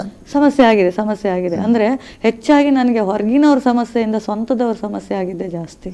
ಅಂದರೆ ಹೊರಗಿನವರು ಒಳ್ಳೆ ಅಭಿಪ್ರಾಯ ಇದೆ ನನ್ನ ಮೇಲೆ, ಒಳ್ಳೆ ದೃಷ್ಟಿಕೋನ ನನ್ನ ಮೇಲಿದೆ, ಮತ್ತು ಒಳ್ಳೆ ಅನ್ಯೋನ್ಯತೆಯಲ್ಲಿ, ಮತ್ತು ನಾನು ಮೊದಲಿಂದ ಯಾರ ಮನೆಗೆ ಹೋಗೋದಾಗಲಿ ಮಾತಾಡೋಕ್ಕಾಗಲಿ ಅದೆಲ್ಲ ಅಭ್ಯಾಸ ನನಗೆ ಸಣ್ಣಿಂದನೂ ಇರಲಿಲ್ಲ, ಇವಾಗಲೂ ಕೂಡ ಇಲ್ಲ. ನಾನಾಯ್ತು ನನ್ನ ಕೆಲಸ ಮಾಡಿಕೊಂಡು ನಾನಿರುವಂಥ. ಆದರೆ ಪ್ರಾರ್ಥನೆ ನಡೆಯುವಾಗ ಯಾರಾದರೂ ಕೇಳ್ಕೊಂಡು ಬಂದಾಗ ಅವ್ರನ್ನ ದೂಡಕ್ಕಾಗಲ್ಲ, ಬರಬೇಡಿ ಅಂತ ಹೇಳಕ್ಕಾಗಲ್ಲ ಅಲ್ವಾ? ಯಾಕೆಂದ್ರೆ ಅದೇ ಜಾಗದಲ್ಲಿ ಮೊದಲು 100 ಜನ ನಾನು ರಕ್ಷಣೆ ಹೊಂದುವ ಮೊದಲು ಆ ಗುಡಿಗೆ ಬರ್ತಾ ಇದ್ರು, ಅಲ್ಲಿರುವಂಥ ದೇವಸ್ಥಾನಕ್ಕೆ ಬರ್ತಾ ಇದ್ರು. ಸೊ ಈಗ ಇದು ಪ್ರೇಯರಿಗೆ ಬರ್ತಾ ಇದ್ರು. ನಾವೀಗ ಆವಾಗಲೂ ಹೇಳಲಿಲ್ಲ ಬರಬೇಡಿ ಅಂತ, ಇವಾಗಲೂ ನಾವು ಹೇಳೋದಿಲ್ಲ ಬರಬೇಡಿ ಅಂತ ಅಲ್ವಾ? ನಮ್ಮ ಪ್ರಾರ್ಥನೆ ಹೋಗುವಾಗ ಬರ್ತಾರೆ, ಕೂತ್ಕೊಳ್ತಾರೆ, ಅವ್ರು ಅಷ್ಟಕ್ಕೆ ಅವ್ರು ಹೋಗ್ತಾರೆ. ಮತ್ತೆ ಅವ್ರಿಗೆ ಬಿಡುಗಡೆ ಆದಾಗ ಬಂದರೆ ಅದು ದೇವರಿಗೂ ಅವರಿಗೂ ಸಂಬಂಧಪಟ್ಟಿದೆ. ನಾನು ಅಲ್ಲಿ ಏನು ಕಾರ್ಯ ಮಾಡಲಿಲ್ಲ. ನೀವು ಯಾರನ್ನು ಕರೆದು ಅವರು ಬರುವುದಿಲ್ಲ, ಇಲ್ಲ, ನಾ ಯಾರಿಗೆ ಹುಡ್ಕೊಂಡು ಬರ್ತಾರೆ. ಈಗ ಜನರು ಯಾರು ಹೇಳ್ತಾರೆ, ಅವ್ರಿಗೆ ಯಾರಿಗೆ ಕಷ್ಟ ಇದೆ ಅವ್ರು ಯಾರು ಹೇಳ್ತಾರೆ, ಇಂಥ ಕಡೆಯಲ್ಲಿ ಹೋದ್ರೆ ನಿಮ್ಗೆ ಒಳ್ಳೇದಾಗ್ತದಮ್ಮ, ಅದು ಒಳ್ಳೇದಾಗ್ತದೆ ಅಂತ. ಅದನ್ನು ಜನರು ಹುಡುಕಿಕೊಂಡು ಹೋಗ್ತಾರೆ ಶಿವಾಯ, ಜನರನ್ನು ಯಾರು ಕರೆಯೋದಿಲ್ಲಲ್ಲ. ಜಾಸ್ತಿಯಾಗಿ ಜನರೇ ಹುಡ್ಕೊಂಡು ಬರ್ತಾರೆ. ಈಗ ನಾವು ನೋಡ್ತೇವೆ, ಕಷ್ಟದಲ್ಲಿ ವಿವಿಧ ಸಮಸ್ಯೆಯಲ್ಲಿ ಜನರು ಹುಡ್ಕೊಂಡು ಬರ್ತಾರೆ. ಯಾರು ಹೇಳ್ತಾರೆ ಹುಡ್ಕೊಂಡು ಬರ್ತಾರೆ, ಅವ್ರು ಒಳ್ಳೇದಾದರೆ ಅಲ್ಲಿ ನಂಬಿಕೊಂಡು ನಿಲ್ತಾರೆ. ಅವ್ರು ಯಾರಾದರೂ ಫೋರ್ಸ್ ಮಾಡ್ತಾರ? ಇಲ್ಲ, ಯಾರು ಅವರಿಗೆ ಅದ ದುರಾತ್ಮ ಪೀಡಿತವ್ರು ಬರಬೇಡಿ ಅಂದ್ರೂ ಕೇಳೋದಿಲ್ಲ ಅವ್ರು. ಯಾಕೆಂದ್ರೆ ಇಲ್ಲಿ ಬಂದ್ಮೇಲೆ ನಾವು ಒಳ್ಳೇದಾಗಿದ್ದು ನಾವು ಬರ್ತೀವಿ. ನಾನಿಲ್ಲ ಅಂದ್ರೂ ಅವ್ರು ಬಂದು ಪ್ರೇಯರ್ ಮಾಡ್ಕೊಂಡು ಹೋಗ್ತಾರೆ. ನಾನು ಇಲ್ಲದೆ ಇರಲಿ ಅವ್ರು ಅದನ್ನು ಗಮನಿಸೋದಿಲ್ಲ. ಸರಿ, ಸೇವೆ ಮಾಡುವಾಗ ಈಗ ಅಂದರೆ ಈಗ 5 ವರ್ಷದಿಂದ ಸೇವೆ ಮಾಡ್ತಾಯಿದ್ದೀರಿ, ಕರ್ತನ ಸೇವೆ ಮಾಡ್ತಾಯಿದ್ದೀನಿ. ಈ ಸೇವೆ ಮಾಡುವಾಗ ನಿಮ್ಗೆ ಏನಾದರೂ ವಿರೋಧಗಳು, ಏನಾದರೂ ಹಿಂಸೆಗಳು? ಸಾಕಷ್ಟು ಬಂದಿದೆ. ಏನು ಬಂದಿದೆ? ಸೊ ಒಂದಿನ ಏನಾಯ್ತು ಅಂತ ಹೇಳಿದ್ರೆ, ಒಬ್ಬ ಬೆಡ್ ರಿಡನ್ ಆದಂಥ ವ್ಯಕ್ತಿ, ಅವರಿಗೂ ಯಾರೋ ನಂಬರ್ ಕೊಟ್ಟು, ನಮ್ಮ ಮನೇಲಿ ರಾತ್ರಿ ಎಲ್ಲ ಕೆಲವೊಮ್ಮೆ ಪ್ರಾರ್ಥನೆ ಮಾಡ್ತೀವಿ ಫ್ರೀ ಇದ್ದಾಗಲ್ಲ, ಅವರನ್ನು ಯಾರೋ ಕಳಿಸ್ಕೊಟ್ಟಿದ್ದಾರೆ. ಬರುವಾಗ ಆಟೋದಲ್ಲಿ ಹೊತ್ಕೊಂಡು ಬಂದಿದ್ದಾರೆ. ಹೊತ್ಕೊಂಡು ಬಂದು ಮಲಗಿಸಿದ್ದಾರೆ. ಮಲಗಿಸಿದಾಗ ಅವರಿಗೆ ಸ್ಪೈನಲ್ ಕಾರ್ಡ್ ಪ್ರಾಬ್ಲಮ್ ಆಗಿ ಹಾಸ್ಪಿಟ್ಲಲ್ಲಿ ಹೇಳಿದ್ರಂತೆ ಆಪರೇಷನ್ ಆದರೂ ಅವ್ರ ಪ್ರಯೋಜನ ಇಲ್ಲ ಅಂತ. ಸಾಕಷ್ಟು ಹಣ ಖರ್ಚು ಮಾಡಿದ್ದಾರೆ. ಕೊನೆಯದು ಅವ್ರ ನಂಬಿಕೆಯಿಂದಲ್ಲ, ಆದ್ರಾಗಲಿ ಹೋದ್ರೂ ಹೋಗ್ಲಿ ಅಂತ ಕರ್ಕೊಂಡು ಬಂದಿದ್ದಾರೆ. ಆದರೆ ನಾನು ನೋಡುವಾಗ ಬಹಳ ಬೇಜಾರಾಯಿತು. ಯಾಕಂದರೆ ಬೈಬಲ್ ನಾನು ಓದಿದವರು, ಬೈಬಲಲ್ಲಿ ಸತ್ತವರನ್ನು ದೇವ್ರು ಎಬ್ಬಿಸಿದ್ದಾನೆ ಅಂತ ಹೇಳ್ತಾರೆ. ಇವರಿನ್ನೂ ಸಾಯಲಿಲ್ಲಲ್ಲ, ಚೆನ್ನಾಗಿದ್ರಲ್ಲ, ಇವರನ್ನು ಎಬ್ಬಿಸ್ಲಿಕ್ಕೆ ದೇವ್ರಿಗೆ ಶಕ್ತಿ ಇದೆ ಅಲ್ಲ. ಎರಡನೇದು HKL ಪ್ರವಾದನ ಗ್ರಂಥದಲ್ಲಿ ಹೇಳುತ್ತೆ, ಒಣಗಿದ ಎಲುಬುಗಳಲ್ಲಿ ದೇವ್ರು ಜೀವ ಕೊಟ್ಟಿದ್ದಾರೆ, ಶ್ವಾಸವನ್ನು ಊದಿದ್ದಾರೆ, ಸೈನ್ಯವಾಗಿ ಮಾರ್ಪಡ್ತು ಅಂತ. ಇವ್ರದ್ದು ಒಣಗಿದ ಎಲುಬು ಅಲ್ಲಲ್ಲಿ ಬೀಳಲಿಲ್ಲ, ಎಲುಬಿದೆ, ಒಂದು ಅದಕ್ಕೆ ಸಾಮರ್ಥ್ಯ ಇಲ್ಲ, ಅದೇನೋ ಏನೋ ತಪ್ಪಾಗಿದೆ, ಅಲ್ಲಿ ಏನೋ ಒಂದು ಸಮಸ್ಯೆ ಆಗಿದೆ. ಅದು ಹಾಗಾದ್ರೆ ನಾನು ದೇವ್ರ ಹತ್ರ ಹೇಳಿದೆ, ಸ್ವಾಮಿ ನೀವು ಅದನ್ನು ಗುಣಪಡಿಸ್ಲಿಕ್ಕೆ ಸಾಧ್ಯ ಅಲ್ಲ ಅಂಥೇಳಿ ಪ್ರಾರ್ಥನೆ ಮಾಡಿ ಅವ್ರಿಗೆ ಒಂದು ಮಾತು ಹೇಳಿದೆ, ಬ್ರದರ್ ಇವತ್ತು ನೀವು ನಾನು ಪ್ರೇಯರ್ ಮಾಡುವಾಗ ನೆಲದಲ್ಲಿ 4-5 ದಿಂಬು ಕೊಟ್ಟು ಮಲಗಿದ್ರಿ, ಮಲ್ಕೊಳ್ಳೋಕ್ಕಾಗದೆ ಕೂಗ್ತಾ ಇದ್ದಾರೆ, ಸ್ಪೈನಲ್ ಕಾರ್ಡ್ ಪ್ರಾಬ್ಲಮ್. ಸೊ ನಾನೊಂದು ಮಾತು ನನ್ನ ದೇವ್ರ ಮೇಲೆ ನಂಬಿಕೆ ಇಟ್ಟು ಹೇಳ್ತೀನಿ, ಇನ್ನೊಂದು ಇದೇ ಬರುವ ಇದೇ ಡೇಟಿಗೆ ನೀವು ನಮ್ಮ ಮನೆಗೆ ಗಾಡಿ ಬಿಟ್ಕೊಂಡು ಬರ್ತೀರಿ ಅಂದೆ. ಪ್ರೇಯರ್ ಮಾಡಿದ್ರು, ಕರ್ಕೊಂಡು ಹೋದ್ರು. ಕರ್ಕೊಂಡು ಹೋದಾಗ ಅವರಿಗೆ ಗೊತ್ತಿಲ್ಲ, ದಿನ ಎದ್ದು ಚಹಾ ಮಾಡ್ಲಿಕ್ಕೆ ಹೋಗಿದ್ದಾರೆ. ದಿನ ಊಟ ಮಾಡಿಸ್ಲಿಕ್ಕೆ 4 ಜನ ಬೇಕು ಅವ್ರಿಗೆ, ಇಬ್ರು ಇಟ್ಕೊಳ್ಳಿಕ್ಕೆ, ಇಬ್ರು ತಿನ್ಸೋಕ್ಕೆ, ನೀರು ಕೊಡೋಕ್ಕೆಲ್ಲ ಬೇಕು ಅವ್ರಿಗೆ, ಹೆಂಡತಿ ಮಕ್ಕಳೆಲ್ಲ. ಅವ್ನು ಹೀಗೆ ಹೋದವರು ಮಲಗಿಸಿದ ನಂತರ ಒಂದು 3-4 ದಿನ ಆದಮೇಲೆ ಎದ್ರಂತೆ, ಅವ್ರು ಎದ್ರು. ಮತ್ತೆ ನೆಕ್ಸ್ಟ್ ಒಂದು ದಿನ ಚಹಾ ಮಾಡೋಕೆ ಹೋದ್ರಂತೆ, ನೆಕ್ಸ್ಟ್ ನೀರು ಕೊಡತ್ತರಲ್ಲಿ ಶುರು ಮಾಡಿದ್ರು. ಹಾಗೆ ಇಂಪ್ರೂವ್ಮೆಂಟ್ ಆಗಿ ಆ ಡೇಟ್ ಬರುವಾಗ ನಮ್ಮಲ್ಲಿದೊಂದು ಹುಡುಗ, ಅವ್ರ ರಿಲೇಟಿವ್ ಒಂದು ಹುಡುಗ ನಮ್ಮ ಮನೆ ಹತ್ರ ಇದ್ದಾನೆ, ಅವನು ಅಲ್ಲಿ ಹೋಗಿದ್ದಾನಂತೆ. ಅಷ್ಟೊತ್ತಿಗೆ ಅವ್ರು ಹೇಳಿ, ನಾನು ಜ್ಯೋತಿಕನ ಮನೆಗೆ ಹೋಗಬೇಕು, ನಾನು ಕರ್ಕೊಂಡು ಹೋಗ್ತೀಯಾ ಅಂತ ಕೇಳಿದಾಗ, ಆಯ್ತು ಕರ್ಕೊಂಡು ಹೋಗ್ತೇನೆ. ಹಾಗಾದ್ರೆ ಇವತ್ತು ಸ್ವಲ್ಪ ಬೈಕ್ ನಾನೇ ಬಿಡೋದಾ ಕೇಳಿ. ಅವ್ರಿಗೆ ನೆನಪಿಲ್ಲ ನಾನು ಹೇಳಿದ್ದು, ಅವ್ರ ಹೆಂಡತಿಗೆಲ್ಲ ನೆನಪಿದೆ ಅವ್ರು, ಬಟ್ ಆ ಟೈಮಲ್ಲಿ ನೆನಪಿಲ್ಲ ಅವ್ರಿಗೆ. ಆ ದೇವ್ರ ಮಾತು ನೆರವೇರೋದು ನೋಡಿ, ನಾವು ಏನೇ ಹೇಳಿದ್ರು ಆ ದೇವ್ರ ಆ ಮಾತನ್ನ ನೆರವೇರಿಸ್ತಾರೆ. ಸೊ ಅವರು ಗಾಡಿ ಬಿಟ್ಕೊಂಡು ನಮ್ಮ ಮನೆ ಬಂದಿದ್ದಾರೆ. ಬಹಳ ಶಾಕ್ ನನಗೆ. ಸೊ ದೇವ್ರು ಅದ್ಭುತ ಮಾಡಿದ್ರು. ಅದ್ಭುತ ಮಾಡಿದಾಗ ಅವ್ರೇನು ಮಾಡಿದ್ರು, ಪ್ರತಿ ವಾರ ಬರ್ಲಿಕ್ಕೆ ಸ್ಟಾರ್ಟ್ ಮಾಡಿದ್ರು. ಎಲ್ಲೂ ಆಗದೆ ಇರೋದಿಲ್ಲ, ಆಯ್ತಲ್ಲ. ಸೊ ದೇವ್ರು ಇದ್ದಾನಲ್ಲ, ವೈದ್ಯರು ಕೂಡ ಬಿಟ್ಟಿದ್ರಲ್ಲ. ವೈದ್ಯರು ಕೂಡ ಕೈ ಬಿಟ್ರಲ್ಲ. ಸೊ ಪಾಪ ಚಿಕ್ಕ ಮಕ್ಕಳಿದ್ದಾರೆ, ಅವರಿಗೆ ಭವಿಷ್ಯವೇ ಬಹಳ ಕಷ್ಟ ಆಗಿತ್ತು. ಸೊ ಕಣ್ಣೀರಿಡ್ತಾ ಇದ್ರು. ಬಂದಾಗ ಅವರ ಒಂದು ಸಮೂಹದವರು, ಅವರ ಒಂದು ಜಾತಿಯವರೆಲ್ಲ ಸೇರಿ ಇವ್ರನ್ನ ಹೀಗೆ ಬಿಟ್ಟರೆ ಎಲ್ಲರೂ ಅಲ್ಲೇ ಹೋಗ್ತಾರೆ ಅಂತೇಳಿ ಒಂದು ಪ್ರೀ ಪ್ಲ್ಯಾನ್ ಮಾಡಿದ್ರಂತೆ. ನಮಗೆ ಗೊತ್ತಿಲ್ಲ, ಅವರು ಪ್ರೀ ಪ್ಲ್ಯಾನ್ ಮಾಡಿದ್ರು, ಅವರ ಅಧ್ಯಕ್ಷರು ಎಲ್ಲ ಸೇರಿಕೊಂಡು. ಸೊ ಒಂದಿನ ಸಂಡೇ, ಒಂದು 15 ದಿನದ ನಂತರ ಒಂದಿನ ಸಂಡೇ ನನಗೆ ಕಾಲ್ ಬಂತು, ಸಿಸ್ಟರ್ ಜ್ಯೋತಿ ಸಿಸ್ಟರ್ ಅಂದರೆ ನೀವು? ಹೌದು, ನಮಗೆ ಹುಷಾರಿಲ್ಲ, ಬಿಸ್ನೆಸ್ಸಲ್ಲಿ ಭಾಳ ಕಷ್ಟ, ಮನೆಯಲ್ಲಿ ಸಮಾಧಾನ ಇಲ್ಲ, ಒಂದು ಪ್ರಾರ್ಥನೆ ಮಾಡ್ತೀರಾ ಬಂದರೆ ಅಂತ. ನಾನು ಹೇಳಿದ್ರೆ ಬನ್ನಿ ಪ್ರಾರ್ಥನೆ ಮಾಡುವ, ಯಾಕೆಂದರೆ ನಾನು ಎಲ್ಲಿ ತಪ್ಪಿ ಮಾತನಾಡೋದಿಲ್ಲ ಯಾವತ್ತೂ ಕೂಡ. ನಾನು ಹೇಳಿದೆ ನಾವೇನು ಮಾಡೋಕ್ಕಾಗಲ್ಲ, ನಿಮಗೆ ನಂಬಿಕೆ ಇದ್ದರೆ ಎಷ್ಟೋ ಜನ ಪ್ರಾರ್ಥನೆ ಮಾಡ್ಕೊಂಡು ಒಂದು ದೇವ್ರಿಗೆ ಗುಣಪಡಿಸೋದು, ದೇವ್ರು ನಿಮಗೆ ಸಮಾಧಾನ ಕೊಡ್ತಾರೆ, ಕೆಲಸ ಕೊಡ್ತಾರೆ, ಎಲ್ಲ ಕೊಡ್ತಾರೆ, ನೀವು ಬನ್ನಿ ಪ್ರಾರ್ಥನೆ ಮಾಡುವ ಅಂತ ಹೇಳಿದೆ.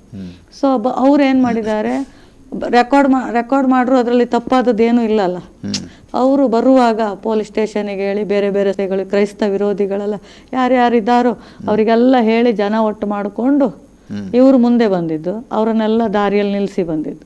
ಇವ್ರು ಬಂದು ಫೋನಲ್ಲಿ ನಾನು ಏನು ಹೇಳ್ತಾಳೆ ಅಂತ ಆನ್ ಮಾಡಿರ ನಂಗೆ ಫಸ್ಟ್ ಗೊತ್ತಾಗಿಲ್ಲ, ಕಡೆ ಗೊತ್ತಾಯಿತು. ಕೇಳಿದ್ರು. ನಾನು ಹೇಳಿದೆ ನಾವೇನು ಮಾಡೋಕ್ಕಾಗಿಲ್ಲ, ನಾನು ಪ್ರೇಯರ್ ಮಾಡ್ತೀನಿ ಅಷ್ಟೇ, ಪ್ರೇಯರ್ ಮಾಡಿದರೆ ನಿಮಗೆ ಗುಣ ಆಗುತ್ತೆ, ಪ್ರೇಯರ್ ಮಾಡೋಣ ಅಂತ ಹೇಳಿದೆ. ಹೌದಾ? ಮತ್ತೆ ಇಬ್ಬರು ಬಂದಿದ್ದಾರೆ, ಒಬ್ಬ ಗಡಿ ಹೊರಗಡೆ ಹೋಗಿ ಕಾಲಲ್ಲಿ ಮಾತಾಡೋದು, ಒಬ್ಬ ಮಾತ್ರ ನನ್ನ ಹತ್ರ ಮಾತಾಡ್ತಾ ಇದ್ದಾನೆ ಪ್ರಾರ್ಥನೆ ಮಾಡೋ ವಿಷಯದ ಬಗ್ಗೆ. ಆ ನಂತರ ಆಯಿತು ಅಂತ ನಾನು ಹಿಂಗೆ ಒಂದು 5-10 ನಿಮಿಷ ಮಾತಾಡೋದ್ರೊಳಗೆ ಒಂದು 4-5 ಜನ ಪೊಲೀಸು, ಒಂದು 50-100 ಜನ ಮನೆ ಹತ್ರ ಬಂದರು. ನಂಗೆ ವಿಷಯ ಅಂತಾನೇ ಗೊತ್ತಿಲ್ಲ. ನಾನು ಕೇಳಿದೆ ಎಂತ ಇದು, ಇವರು ಅವರಿಗೆ ಹೇಳ್ತಾ ಇದ್ರು ಇವರನ್ನು ನನ್ನ ಬಲಾತ್ಕಾರವಾಗಿ ಮತಾಂತರ ಮಾಡ್ತಾ ಇದ್ದಾರೆ ಅಂತ. ಅಲ್ಲ, ಬಲಾತ್ಕಾರ ಮತಾಂತರ ಅವರಾಗಿ ಬಂದಿದ್ದು ಅವರು ಬಂದಿದ್ದು ಏನಕ್ಕಂದ್ರೆ ಅವರ ರಿಲೇಟಿವ್ ಹೀಲ್ ಆಯ್ತಲ್ಲ, ಸ್ಪೈನಲ್ ಕಾರ್ಡ್ ಪ್ರಾಬ್ಲಮ್ ಅಂತ ಬ್ರದರ್ ರವಿಚಂದ್ರನ್ ಅಂತ, ಅವ್ರಿಗೆ ಹೀಲ್ ಆಯ್ತಲ್ಲ, ಅವ್ರಿಗೆ ಸಂಬಂಧಪಟ್ಟವ್ರಂತೆ ಅವ್ರು ನಾನು ಹೇಳುದು ನಿಮ್ಗೆ ಅವ್ರು ಬರಬಾರ್ದಂದ್ರೆ ಅವ್ರನ್ನೇ ಕೇಳ್ಬೇಕಲ್ವಾ, ಅವ್ರನ್ನ ನಾವು ಮನೆಗೆ ಹೋಗಿ ಕರ್ಕೊಂಡ್ ಬಂದಿದ್ವಾ, ಅವ್ರನ್ನ ಕೇಳ್ಬೇಕಿತ್ತು, ಅಥವಾ ಅವ್ರನ್ನ ಹೋಗುದನ್ನ ತಡಿಬೇಕಿತ್ತು. ಅವರ ಮನಸ್ಸಲ್ಲಿ ಏಸು ಇದ್ರು ಬಂದೇ ಬರ್ತಾರೆ, ಏಸು ಇಲ್ಲ ನಂಗೆ ಹೀಲಾದ್ರೆ ಸಾಕು ಅನ್ನೋದಿದ್ರೆ ಅವ್ರ ಮನೇಲಿ ಕುತ್ಕೊಳ್ತಾರೆ, ಅದು ಅವ್ರಿಗೆ ಸಂಬಂಧಪಟ್ಟದ್ದು. ಇವ್ರು ನಮ್ಮ ಮನೆಗೆ ಬಂದು ಗಲಾಟೆ ಮಾಡಿ ಏಕಾಏಕಿ ಮನೆಯೊಳಗೆ ಬರುವುದು, ಬಂದು ನನಗೆ ಇದು ಮಾಡುವಾಗ ನಾನು ಯೋಚನೆ ಮಾಡಿದೆ ಯಾಕಪ್ಪ ಈ ರೀತಿ ಅಂತ. ಮತ್ತು ಪೊಲೀಸ್ನವರಿಗೆ ಅಲ್ಲಿ ಪೊಲೀಸ್ನವ್ರಿಗೆ ವಿಷಯ ಗೊತ್ತಿರುತ್ತೆ, ಅವ್ರಿಗೆ ಗೊತ್ತಿಲ್ಲದೆ ಅಲ್ಲ, ಬಟ್ ಅವ್ರು ಕೆಲವೊಂದು ಪರಿಸ್ಥಿತಿಗಳು ಅವ್ರಿಗೆ ಏನು ಮಾಡೋಕ್ಕಾಗಲ್ಲ, ಅವ್ರು ಒಳ್ಳೆಯವ್ರೆ ಅಂತ ತಪ್ಪು ಅಂತ ಹೇಳೋದಿಲ್ಲ, ಬಟ್ ಅವ್ರಿಗೇನೆಲ್ಲ ಹೇಳಿ ಅವ್ರಿಗೆ ಸತ್ಯ ವಿಷಯ ಗೊತ್ತಿರೋದಿಲ್ಲ, ಇವ್ರು ಏನು ಹೇಳ್ತಾರೆ ಅದನ್ನು ಅವರು ನಂಬ್ಕೊಂಡಿರ್ತಾರಲ್ಲ. ಸೊ ಆ ರೀತಿಯಾಗಿ ನನ್ನನ್ನು ಸುಮಾರು ಒಂದು ಮಾತುಕತೆ ಎಲ್ಲ ನಡೆದ್ಮೇಲೆ ನಾ ಹೇಳಿದೆ ಇಲ್ಲ ನಾವು ಅಂಥದ್ದು ಮಾಡಲೇ ಇಲ್ಲ, ಅವರಾಗೇ ಬಂದದ್ದು, ನಂಗೆ ಹುಷಾರಿಲ್ಲ, ನನಗೆ ಮನೆಯಲ್ಲಿ ಸಮಾಧಾನ ಇಲ್ಲ, ಒಂದು ಪ್ರೇಯರ್ ಮಾಡಿ ಅಂತ ಬಂದರು, ಅದಕ್ಕೋಸ್ಕರ ನಾನು ಆ ಪ್ರೇಯರ್ ಮಾಡಿ, ನಿಮ್ಮ ನಂಬಿಕೆ, ನಾ ಪ್ರೇಯರ್ ಮಾಡೋದು ನನ್ನ ಇಷ್ಟ, ಆದರೆ ನಂಬಿಕೆ ನೀವು ನಂಬಿದರೆ ದೇವ್ರು ದೊಡ್ಡ ಅದ್ಭುತ ಮಾಡ್ತಾರಂತ ಹೇಳಿದ. ಇಲ್ಲ ಹಾಗೆ ನೀವು ಸ್ಟೇಷನಿಗೆ ಬರಬೇಕು ಅಂತೆಲ್ಲ ಹೇಳಿದರು. ನಾನು ಹೇಳಿದೆ ಒಂದು ಲೇಡಿ ಪೊಲೀಸ್ ಕೂಡ ಇರಲಿಲ್ಲ. ಸೊ ಆದರೂ ನಾನು ಹೇಳಿದೆ ಇಲ್ಲ ನಾಳೆ ಬೆಳಿಗ್ಗೆ ಬಂದು ಮಾತಾಡ್ತೀನಿ, ಈಗ ಸಂಜೆ ಆಯ್ತಲ್ಲ 6:30 ಕತ್ತಲಾಯ್ತಲ್ಲ, ನಾಳೆ ಬರ್ತೀನಿ ಅಂದರೆ ಏನು ಮಾಡ್ರೂ ಕೇಳಲಿಲ್ಲ. ಆ ಬಂದ ಜನಗಳು ಅಷ್ಟು ರೂಢಾಗಿ ವರ್ತನೆ ಮಾಡ್ತಾಯಿದ್ರು, ತುಂಬ ರೂಢಾಗಿ ಬರಲೇಬೇಕು ಅಂತ ಹೇಳೋದು. ಆ ಕಡೆ ಕೋಣೆ ಹತ್ರ ಬರೋ, ನಮ್ಮ ಕೋಣೆಗೆಲ್ಲ ಕಿಟಕಿ ಎಲ್ಲ ಇಲ್ಲ, ನಾವು ಮಾಡಿಸಿರ್ಲಿಲ್ಲ ಆ ಟೈಮಲ್ಲಿ, ಅಲ್ಲಿ ಬರೋದು, ಕಿಟಕಿಯಲ್ಲಿ ನೋಡೋದು, ಕೋಣೆ ಒಳಗೆ ನೋಡೋದು, ಏನೆಲ್ಲ ಮಾಡ್ತಾಯಿದ್ರು. ಕಡೆಗೆ ಪೊಲೀಸ್ನವ್ರು ಹೇಳಿದರು ಇಲ್ಲ ನಿಮ್ಮನ್ನು ಅರ್ಧ ಗಂಟೆ ಒಳಗೆ ನಾನು ತಂದು ಬಿಡ್ತೀನಿ, ಅಲ್ಲೆಲ್ಲ ಜನ ಮಾತಾಡಬೇಕು, ಸೊ ಬಂದು ಒಂದು ಸಮಾಧಾನ, ನಾನೇನು ಮಾಡ್ರೂ ಬರಲ್ಲ ಅಂತ ಹೇಳಿದ್ರು. ಕೆಲವರಿಗೆಲ್ಲ ಕಾಲ್ ಮಾಡಿದೆ ಈ ಥರ ಇದ್ದೆ ಅಂತ, ಬಟ್ ಆ ಟೈಮಲ್ಲಿ ನಮಗೆ ಯಾರ ಪರಿಚಯ ಕೂಡ ಇರಲಿಲ್ಲ. ಸೊ ನಾನು ಹೋದೆ, ಒಬ್ಬರ ಹತ್ರ ಕೇಳಿದಾಗ ಅವ್ರು ಹೇಳಿದರು ನೀವು ಹೋಗಿ ತೊಂದರೆ ಇಲ್ಲ, ತಂದು ಬಿಡ್ತಾರೆ ಪೊಲೀಸ್ನವ್ರು ಹೋಗಿ ಅಂತೇಳಿ. ನಾವು ಹೋದಾಗ ಸುಮಾರು 10:30-11 ಗಂಟೆವರೆಗೆ ಕೂರಿಸ್ಕೊಂಡ್ರು. ಆನಂತರ ರಾತ್ರಿ ಸ್ಟೇಷನಲ್ಲಿ, ಆನಂತರ 11:15 ನಮ್ಮ ಮೇಲೆ FIR ಮಾಡಿದರು. ರಾತ್ರಿ ಅಲ್ಲೇ ಇದ್ವಿ ಎಲ್ಲ, ನಾನು ನನ್ನ ಹಸ್ಬೆಂಡು ಮತ್ತು ಅದೇ ಬ್ರದರ್, ಯಾರು ಸ್ಪೈನಲ್ ಕಾರ್ಡ್ ಪ್ರಾಬ್ಲಮ್ ಹೀಲ್ ಆಯ್ತಲ್ಲ ಅದೇ ವ್ಯಕ್ತಿ ಕೂಡ, ಅವರು ಸಣ್ಣ ಮಕ್ಕಳೆಲ್ಲ ಇದ್ರು, ಎಲ್ಲರನ್ನೂ ಕರ್ಕೊಂಡು ಹೋದ್ರು. ನಾನು ಚಿಕ್ಕ ಮಕ್ಕಳು, 2 ವರ್ಷದ ಮಗು ಇತ್ತೊಂದು, ಎಲ್ಲರನ್ನೂ ಕರ್ಕೊಂಡೋಗಿ ಸ್ಟೇಷನಲ್ಲಿ ಕೂರಿಸ್ಕೊಂಡ ನಂತರ ಮತ್ತೆ ನಮ್ಮ ಮೇಲೆ 4 ಜನದ ಮೇಲೆ FIR ಹಾಕಿದ್ರು, ಉಳಿದವ್ರನ್ನೆಲ್ಲ ಮನೆಗೆ ಕಳಿಸ್ಕೊಟ್ರು. ಆನಂತರ ರಾತ್ರಿ ಲೇಡೀಸಿಗೆ ಪೊಲೀಸಲ್ಲಿ ಇಟ್ಕೊಳ್ಳಂಗಿಲ್ಲ. ನೀವು ಮಾಡಿದ ತಪ್ಪು ಅಂದರೆ ಜಸ್ಟ್ ಅವರು ಬಂದಿದ್ದಕ್ಕೆ ಪ್ರಾರ್ಥನೆ ಮಾಡಿ. ಹೌದು, ನಾನು ಏನೂ ಮಾಡಿಲ್ಲ, ನಾನು ಏನೇನೂ ಮಾಡಿಲ್ಲ. ಅದು ಅವ್ರ ಪರಿಚಯನೇ ಇಲ್ಲ ನಂಗೆ, ಆ ವ್ಯಕ್ತಿ ಯಾರಂತನೂ ಗೊತ್ತಿಲ್ಲ, ಇವತ್ತಿಗೂ ನಂಗೆ ಅವ್ರು ಯಾರಂತ ಗೊತ್ತಿಲ್ಲ. ಅವರಿಗೆ ಸ್ವಲ್ಪ ಗೊತ್ತಂತೆ, ಆ ವ್ಯಕ್ತಿ ಯಾರು ನಮ್ಮ ಮನೆ ಬರ್ತಿದ್ರಲ್ಲ ಅವರಿಗೆ ಸ್ವಲ್ಪ ಗೊತ್ತಂತೆ. ಅವ್ರು ಹೇಳಿದ್ರು ಇಂಥಲ್ಲೆಲ್ಲ ಇದ್ದಾರೆ ಅವರು ಸೈಬರ್ ನಮ್ಮ ಊರಿನವರಲ್ಲ, ನಮ್ಮ ಊರಿನವರು ಯಾರೂ ಬರಲಿಲ್ಲ ಅದರಲ್ಲಿ, ಊರಿನವರು ಒಬ್ಬರು ಕೂಡ ಅದರಲ್ಲಿರಲಿಲ್ಲ, ಹೊರಗಿನವರು ಆ ಏರಿಯಾ ಅವ್ರು ಬರ್ತಾ ಇದ್ರಲ್ಲ ಆ ಏರಿಯಾಗೆ ಸಂಬಂಧಪಟ್ಟವರಿದ್ದರು. ಹೋದ್ವಿ. ಸೊ FIR ಆಯಿತು. FIR ಆದಾಗ ರಾತ್ರಿ ನನ್ನನ್ನು ತಗೊಂಡೋಗಿ ನಮ್ಮ ಭೂಮಿ ಅಂತ ಒಂದು ಕುಂದಾಪುರದಲ್ಲಿ, ಅಲ್ಲಿ ಹೆಮ್ಮಡಿ ಹತ್ರ ಸಂಸ್ಥೆ ಇದೆ, ಅಲ್ಲಿ ನನ್ನನ್ನು ತಗೊಂಡೋಗಿ ರಾತ್ರಿ ಬಿಟ್ಟದ್ದು ಹೇಗೆ ಅಂದರೆ ಒಂದು ಅಲ್ಲಿ ಮಲ್ಕೊಳ್ಳೋಕ್ಕೆ ಜಾಗ ಇಲ್ಲ, ಏನಿಲ್ಲ, ಒಂದು ಸಣ್ಣ ಕೋಣೆ ಥರ ಇತ್ತಲ್ಲಿ, ಅಡುಗೆ ಮಾಡುವವರ ರೂಮ್, ಒಂದು ಅಡುಗೆ ಮಾಡುವ ಹೆಂಗಸಿತ್ತಲ್ಲಿ. ಸೊ ಅಲ್ಲಿ ಒಂದು ವಾಶ್ರೂಮ್ ಸರಿ ಇಲ್ಲ, ಏನೂ ಇಲ್ಲ. ವಾಶ್ರೂಮ್ ಒಳಗೆ ಹೋದರೆ ಬಾಗಿಲು ಹಾಕ್ಕೊಳಕ್ಕಾಗಲ್ಲ, ಬಾಗಿಲು ಓಪನ್ ಮಾಡಿ ವಾಶ್ರೂಮಿಗೂ ಆ ಥರ ಇತ್ತು, ಬಾಗಿಲು ಪೂರ ಬಿದ್ದೋಗೋ ಥರ ಇತ್ತು, ಆ ಥರ ಅಲ್ಲಿ ಬಿಟ್ಟರು. ಆದರೂ ನಾನು ಬೇಜಾರು ಮಾಡ್ಕೊಳ್ಲಿಲ್ಲ, ಯಾಕೆಂದರೆ ಆಲ್ರೆಡಿ ಬೈಬಲಲ್ಲಿ ಹೇಳಿದೆ, ನನ್ನ ನಿಮಿತ್ತವಾಗಿ ನಿನ್ನನ್ನು ಹಿಂಸಿಸ್ತಾರೆ, ನನ್ನ ನಿಮಿತ್ತವಾಗಿ ನಿಂದಿಸ್ತಾರೆ, ನನ್ನ ನಿಮಿತ್ತವಾಗಿ ನಿನಗೆ ಕೆಟ್ಟ ಕೆಟ್ಟ ಮಾತುಗಳನ್ನು ಹೇಳ್ತಾರೆ ಅಂತ ಯೇಸು ಸ್ವಾಮಿ ಸತ್ಯವೇದದಲ್ಲಿ 2000 ವರ್ಷದ ಹಿಂದೆ ಬರೆದಿದ್ದಾರೆ. ಸೊ ಇದಾಗಿರೋದು ಈಗ ಅದೇನು ದೊಡ್ಡ ಕತೆ ಅಲ್ಲ, ದೊಡ್ಡ ವಿಷಯ ಅಲ್ಲ. ಬೇರೆ ಯಾವ ಸ್ತ್ರೀ ಆಗಿದ್ರು ಪುರುಷನಾಗಿದ್ರು ಟೆನ್ಷನ್ ಆಗ್ತಿದ್ರು. ಒಂದು ಒಳ್ಳೆ ಜಾಬಲ್ಲಿದ್ದು ಒಳ್ಳೆ ಮರ್ಯಾದೆಸ್ಥಿತಿಯಲ್ಲಿರುವಾಗ ಇವ್ರು ಈ ಥರ ಮಾಡಿದರೆ ಬೇರೆ ಯಾರಾದರೂ ಬೇಜಾರು ಮಾಡ್ಕೊಳ್ತಾ ಇದ್ರು. ಬಟ್ ನನಗೆ ಬೇಜಾರಾಗಿಲ್ಲ. ನಾನು ಹೋದೆ ಅಲ್ಲಿ, ನನಗೆ ಆ ಅರೆಸ್ಟ್ ಆದ ಸಮಯದಿಂದ ನನ್ನ ಬಾಯಿಗೆ ಒಂದು ಮಾತು ಪರಿಶುದ್ಧಾತ್ಮ ಕೊಡ್ತಾ ಇರಲಿಲ್ಲ. ಅಂದರೆ ಇನ್ನೊಂದು ಸಿಸ್ಟರ್, ಈಗ ನೀವು ಉದ್ದೇಶ ಕೇಳಿದೆ, ನಿಮ್ಗೆ ಅರೆಸ್ಟ್ ಮಾಡಿದ ಉದ್ದೇಶ ಕೇಳಿದ್ರೆ ನೀವು? ಕೇಳಿದ್ದೀನಿ. ನೀವು ಮತಾಂತರ ಮಾಡಿದ್ರಿ, ರೆಡ್ ಹ್ಯಾಂಡ್ ಆಗಿ ಸಿಕ್ಕಬೇಕು. ಯಾರು ರೆಡ್ ಹ್ಯಾಂಡು? ಆ ವ್ಯಕ್ತಿ ಪರಿಚಯ. ಮತಾಂತರ ಅಂದ್ರೆ ಎಂತ ಚಾಕ್ಲೇಟ್ ಕೊಡೋದಾ? ಅದೇ ಮತಾಂತರ ಅಂದರೆ ಅಥವಾ ಚಾಕ್ಲೇಟ್ ಕೊಟ್ಟು ಹೊಲಿಸಿಕೊಳ್ಳೋದಾ, ಅಥವಾ ಏನಾದರೂ ಕೊಟ್ಟು ಹೊಲಿಸಿಕೊಳ್ಬೇಕಲ್ಲ. ಅವ್ರು ಯಾರು ಅಪರಿಚಿತ ವ್ಯಕ್ತಿಗಳಿಬ್ರು ಕೂಡ. ಅಲ್ಲ, ಈ ಕಾಲದಲ್ಲಿ ಮತಾಂತರ ಅಂದರೆ ಈಗ ಒಬ್ಬರನ್ನು ಮತಾಂತರ, ಈಗ ಹಿಂದಿನ ಕಾಲದಲ್ಲಿ ಜನರಿಗೆ ವಿದ್ಯಾಭ್ಯಾಸ ಇರಲಿಲ್ಲ, ಜನರು ಒಂದು ರೀತಿಯ ಅಂದರೆ ಯಾವುದೇ ಸರಿಯಾದ ಪ್ರಪಂಚದ ಜ್ಞಾನ ಇರಲಿಲ್ಲ, ಆಗ್ತಿದ್ರು ಕಾಣ್ತದೆ. ಈಗಿನ ಎಲ್ರಿಗೂ ವಿದ್ಯಾಭ್ಯಾಸ ಇದೆ, ಎಲ್ರಿಗೂ ಶಿಕ್ಷಣ ಇದೆ, ಎಲ್ಲ ರೀತಿಯ ಜನರು ಅಭಿವೃದ್ಧಿ ಆಗಿದ್ದಾರೆ. ಮತಾಂತರ ಅಂದರೆ ಅಷ್ಟು ಸುಲಭ ಅಲ್ಲ, ಒಬ್ಬ ಜಾತಿ ಸೇರಿಸುವುದಂದರೆ ಅಷ್ಟು ಸುಲಭ ಅಲ್ಲಲ್ಲ. ಯಾಕೆ ಸೇರ್ತಾರೆ? ಹಾಗೆ ಹೇಳೋದಾದರೆ ನಾವು ನೋಡೋದೀಗ ಫೇಸ್ಬುಕ್, ಯೂಟ್ಯೂಬಲ್ಲಿ ಪ್ರತಿನಿತ್ಯ ಸಾವಿರಾರು ದೇವರ ಸಂದೇಶಗಳು ಬರುತ್ತೆ. ಅದನ್ನು ಕೇಳಿದ ಇಡೀ ಭಾರತವೇ ಪೂರ್ತಿ ಮನ ತಿರುಗಬೇಕು. ಅದೇ ತಿರುಗಬೇಕು ಅಲ್ವಾ? ಹಾಗೆಲ್ಲ ಆಗುದಿಲ್ಲ. ಅದು ದೇವ್ರು ಯಾರನ್ನ ಮುಟ್ಟುತ್ತಾರೋ, ದೇವ್ರು ಯಾರ ಪರಿಶುದ್ಧಾತ್ಮನು ಯಾರನ್ನ ಟಚ್ ಮಾಡ್ತಾರೋ, ದೇವರ ಜೀವಬಾಧ್ಯರ ಪುಸ್ತಕದಲ್ಲಿ ಯಾರ ಹೆಸರಿದೆಯೋ ಅವ್ರು ಮಾತ್ರ ಅದನ್ನ ಆಗ್ಲಿಕ್ಕೆ ಸಾಧ್ಯ ಹೊರತು ನಾವೆಲ್ಲರಿಗೂ ಮಾಡ್ತೀನಿ ಅಂದ್ರೆ ಅದೆಲ್ಲ ತಪ್ಪು ಕಲ್ಪನೆ. ಹಾಗೆ ಕರ್ಕೊಂಡು ಹೋದ್ರು ನಮ್ಮ ಭೂಮಿಯಲ್ಲಿ. ನನಗೆ ಭಾಳ ಕಷ್ಟ ಆಗಿತ್ತು. ಅಲ್ಲಿ ಒಂದು ಅಡುಗೆ ಮಾಡುವಂಥ ಹೆಂಗಸಿತ್ತು. ಆ ಹೆಂಗಸು ಕೇಳಿದ್ದು ಏನು ವಿಷಯ? ನಾನು ಹೇಳಿದೆ, ಹೀಗೆ ನಾವು ಮನೇಲಿ ಒಂದು ಪ್ರೇಯರ್ ಮಾಡ್ತಾ ಇದ್ವಿ ಅಷ್ಟೇ, ಆ ಕಾರಣಕ್ಕೆ ನನ್ನನ್ನು ಇಲ್ಲಿ ಕರ್ಕೊಂಬಂದ್ಬಿಟ್ಟಿದ್ದಾರೆ. ನಾನು ರಾತ್ರಿ ಇಡೀ ಮಲಗಲಿಲ್ಲ. ನನಗೆ ಅಂದರೆ ಮಲಗಲಿಲ್ಲ ಅಂದರೆ ಬೇಜಾರು ಒಂದು ರೀತಿ. ಅಂದರೆ ಏನೂ ತಪ್ಪು ಮಾಡಿಲ್ಲಲ್ಲ, ಒಂದು ಸಣ್ಣ ತಪ್ಪು ನಾನು ಮಾಡಿಲ್ಲ, ಮಾತಲ್ಲಿ ಆಗಲಿ ಯಾವುದ್ರಲ್ಲಿ ನಾನು ತಪ್ಪು ಮಾಡಿಲ್ಲ. ನನ್ನನ್ನು ಏನಕ್ಕೆ ಇಲ್ಲಿ ಕರ್ಕೊಂಬಂದರು ದೇವರೇ? ಏನಾದರೂ ನಿನ್ನ ಉದ್ದೇಶ ಇರ್ಬೋದಂತ ಆ ಹೆಂಗಸಿಗೂ ಕೂಡ ಸ್ವಾರ್ಥೆಯನ್ನು ಸಾರಿದೆ. ಯೇಸುವೆ ಸತ್ಯವಾದ ದೇವರು, ಯೇಸು ನಮಗೆ ಬೆಳಕಾಗಿದ್ದಾರೆ, ಯೇಸುವನ್ನು ನಂಬಿರೋದ್ರಿಂದ ಇವತ್ತು ನಾನು ಇಲ್ಲಿ ಬರಲಿಕ್ಕೆ ಕಾರಣ ಆಯಿತು ಅಂತ ಅವರಿಗೊಂದು ಯೇಸು ಬಗ್ಗೆ ಹೇಳಿದೆ. ಬೆಳಿಗ್ಗೆ ನನ್ನ ಕರ್ಕೊಂಡು ಹೋದಾಗಲೂ ಕೂಡ ನನ್ನನ್ನು ಆದರೆ ಒಂದು ಪೊಲೀಸವರು ಎಲ್ಲಿ ಕೂಡ ಅವಾಚ್ಯ ಶಬ್ದದಿಂದ ಮಾತಾಡೋದಾಗಲಿ, ಹಿಂಸೆ ಕೊಡೋದಾಗಲಿ ಎಲ್ಲೂ ಪೊಲೀಸವರು ಆ ಥರ ಏನೂ ವರ್ತನೆ ಮಾಡಿಲ್ಲ. ಅವರಿಗೂ ನನ್ನ ಪ್ರಕಾರ ಅವರಿಗೂ ಗೊತ್ತಿರುತ್ತೆ ಇವರೆಲ್ಲ ಪ್ರೀ ಪ್ಲಾನ್ ಮಾಡ್ಕೊಂಡೆಲ್ಲ ಮಾಡಿದ್ದಾರೆ ಅಂತ ಅವ್ರಿಗೆ ಗೊತ್ತಿರೋ. ನನಗೆ ಎಲ್ಲಿ ಪೊಲೀಸವ್ರು ಏನೂ ತೊಂದರೆ ಕೊಟ್ಟಿಲ್ಲ. ಸೊ ಮಾರನೇ ದಿನ ಕರ್ಕೊಂಬಂದರು, ಕೋರ್ಟಿಗೆ ಪ್ರೊಡ್ಯೂಸ್ ಮಾಡಿದರು. ಆವಾಗ ಮೇಯ್ನ್ ಅಂದರೆ ಅಕ್ಟೋಬರ್ 10ಕ್ಕೆ ನನಗೆ ಅಟ್ಯಾಕ್ ಆಗಿರೋದ್ರಿಂದ ಅಕ್ಟೋಬರಲ್ಲಿ ದಸರಾ ಪೂರ್ತಿ ಹಾಲಿಡೇಸ್ಗಳೇ ಜಾಸ್ತಿ ಆಗಿತ್ತು. ಸೊ ಹಾಲಿಡೇಸ್ ಇರೋದ್ರಿಂದ ನನಗೆ ಬೇಲ್ ಸಿಕ್ಕಲಿಲ್ಲ. ಆ ದಿನ ಸೋಮವಾರ ಪ್ರೊಡ್ಯೂಸ್ ಮಾಡಿದ್ರು. ಒಬ್ಬರು ಮಾತ್ರ ಎಷ್ಟಾಗಿದ್ರಾ? ಇಲ್ಲ, 4 ಮಂದಿ. 4 ಮಂದಿ ಒಟ್ಟಿಗೆ? ನೀವು ಮಾತ್ರ ಅಲ್ಲಿದ್ದದ್ದು?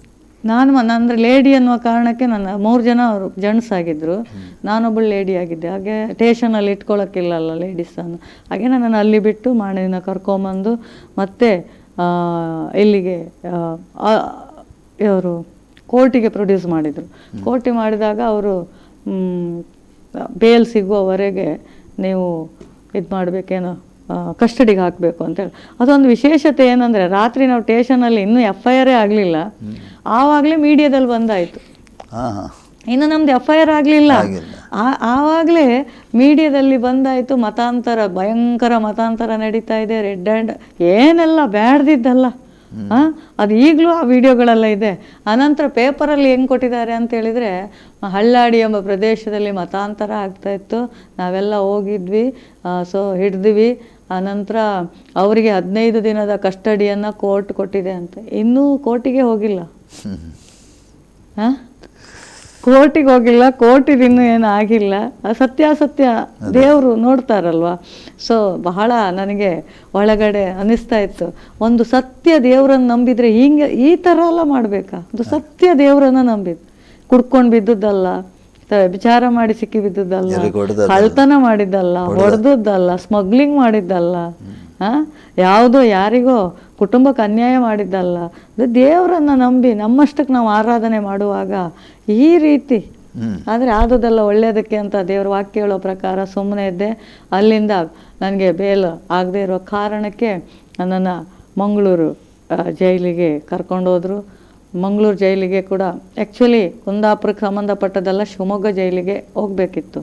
ಇವರು ಸ್ವಲ್ಪ ಪೊಲೀಸ್ ಅವರಿಗೆ ಅಲ್ಲಿ ದೂರ ಅಲ್ಲ, ರಾತ್ರಿ ಕರ್ಕೊಂಡು ಹೋಗ್ಬೇಕಲ್ಲ ಅಂತ ಅವರು ಮಂಗಳೂರಿಗೆ ಹೋದಾಗ ಅಲ್ಲಿ ಒಂದಿಷ್ಟು ಕಾದು, ಯಾಕೆಂದರೆ ಇಲ್ಲಿಯವ್ರನ್ನವ್ರು ಕರ್ಕೊಳ್ಳಲ್ಲ ಅಂತ.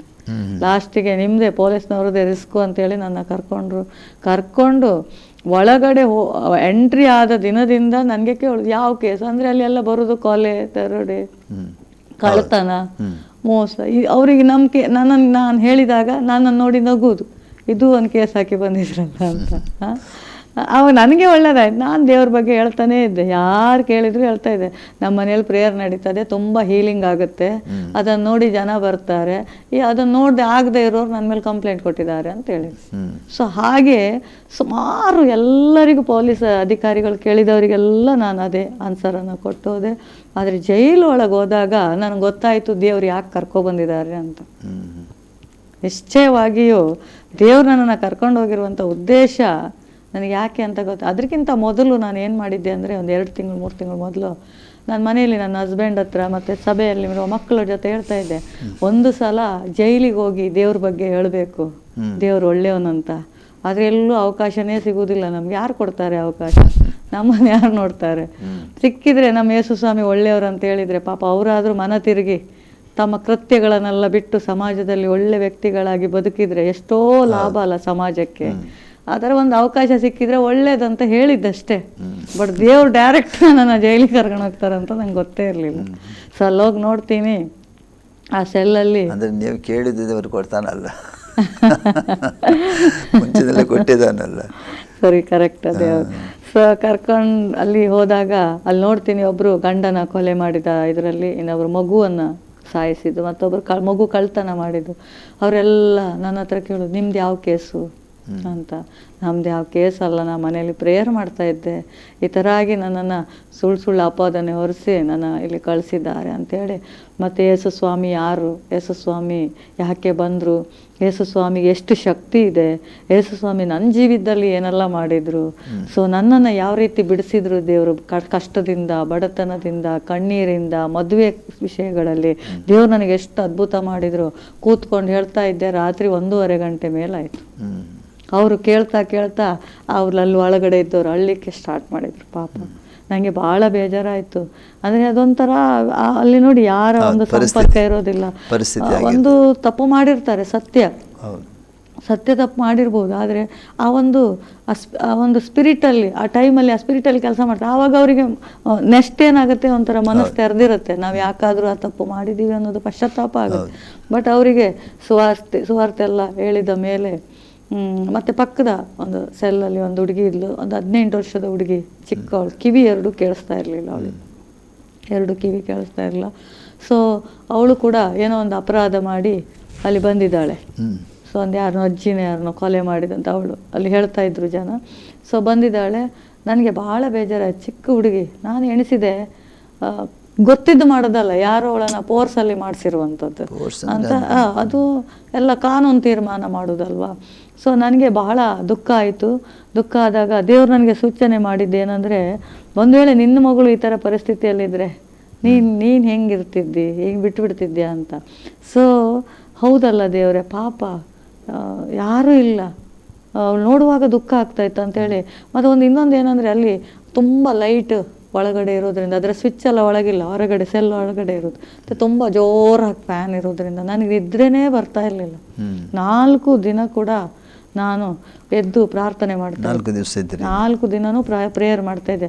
ಅವ್ರು ಮಧ್ಯರಾತ್ರಿಯಲ್ಲಿ ಎದ್ದವರು, ಅವ್ರ ಕೈದಿಗಳು ಕೇಳ್ತಾ ಇದ್ರು, ನೀವು ಇನ್ನೂ ಮಲಗಲಿಲ್ವಾ, ಇನ್ನೂ ಪ್ರೇಯರ್ ಮಾಡ್ತಾಯಿದ್ರ ಅಂತ. ಅಂದರೆ ಬೇರೆ ಆಪ್ಷನ್ ನನಗಿಲ್ಲ, ಯಾಕಂದರೆ ನನಗೆ ಅದೆಲ್ಲ ಗೊತ್ತಿಲ್ಲ. ಮತ್ತು ಊಟನೂ ನಾನು ಮಾಡಿಲ್ಲ, 4 ದಿನ ಊಟ ಮಾಡಿಲ್ಲ, ಹ್ಮ್. ಊಟನೇ ಮಾಡ್ತಾ ಇರಲಿಲ್ಲ. ಸೊ ಟೀ ಕಾಫಿ ಹೇಗೂ ನಾನು ಕುಡಿಯಲ್ಲ, ಬಟ್ ಊಟ ಮಾಡ್ತಾ ಇಲ್ಲ, ಯಾಕಂದರೆ ಆ ಊಟ ನನಗೆ ಆಗ್ತಾ ಇರಲಿಲ್ಲ. ಸೊ ಹಾಗಾಗಿ ಒಂದು ನಂಬಿಕೆ ಇತ್ತು, ನನ್ನ ಕರ್ತನ ಕರ್ಕೊಂಡು ಹೋಗ್ತಾನೆ ಅಂತ, ಒಂದೇ ನಂಬಿಕೆ ಇತ್ತು.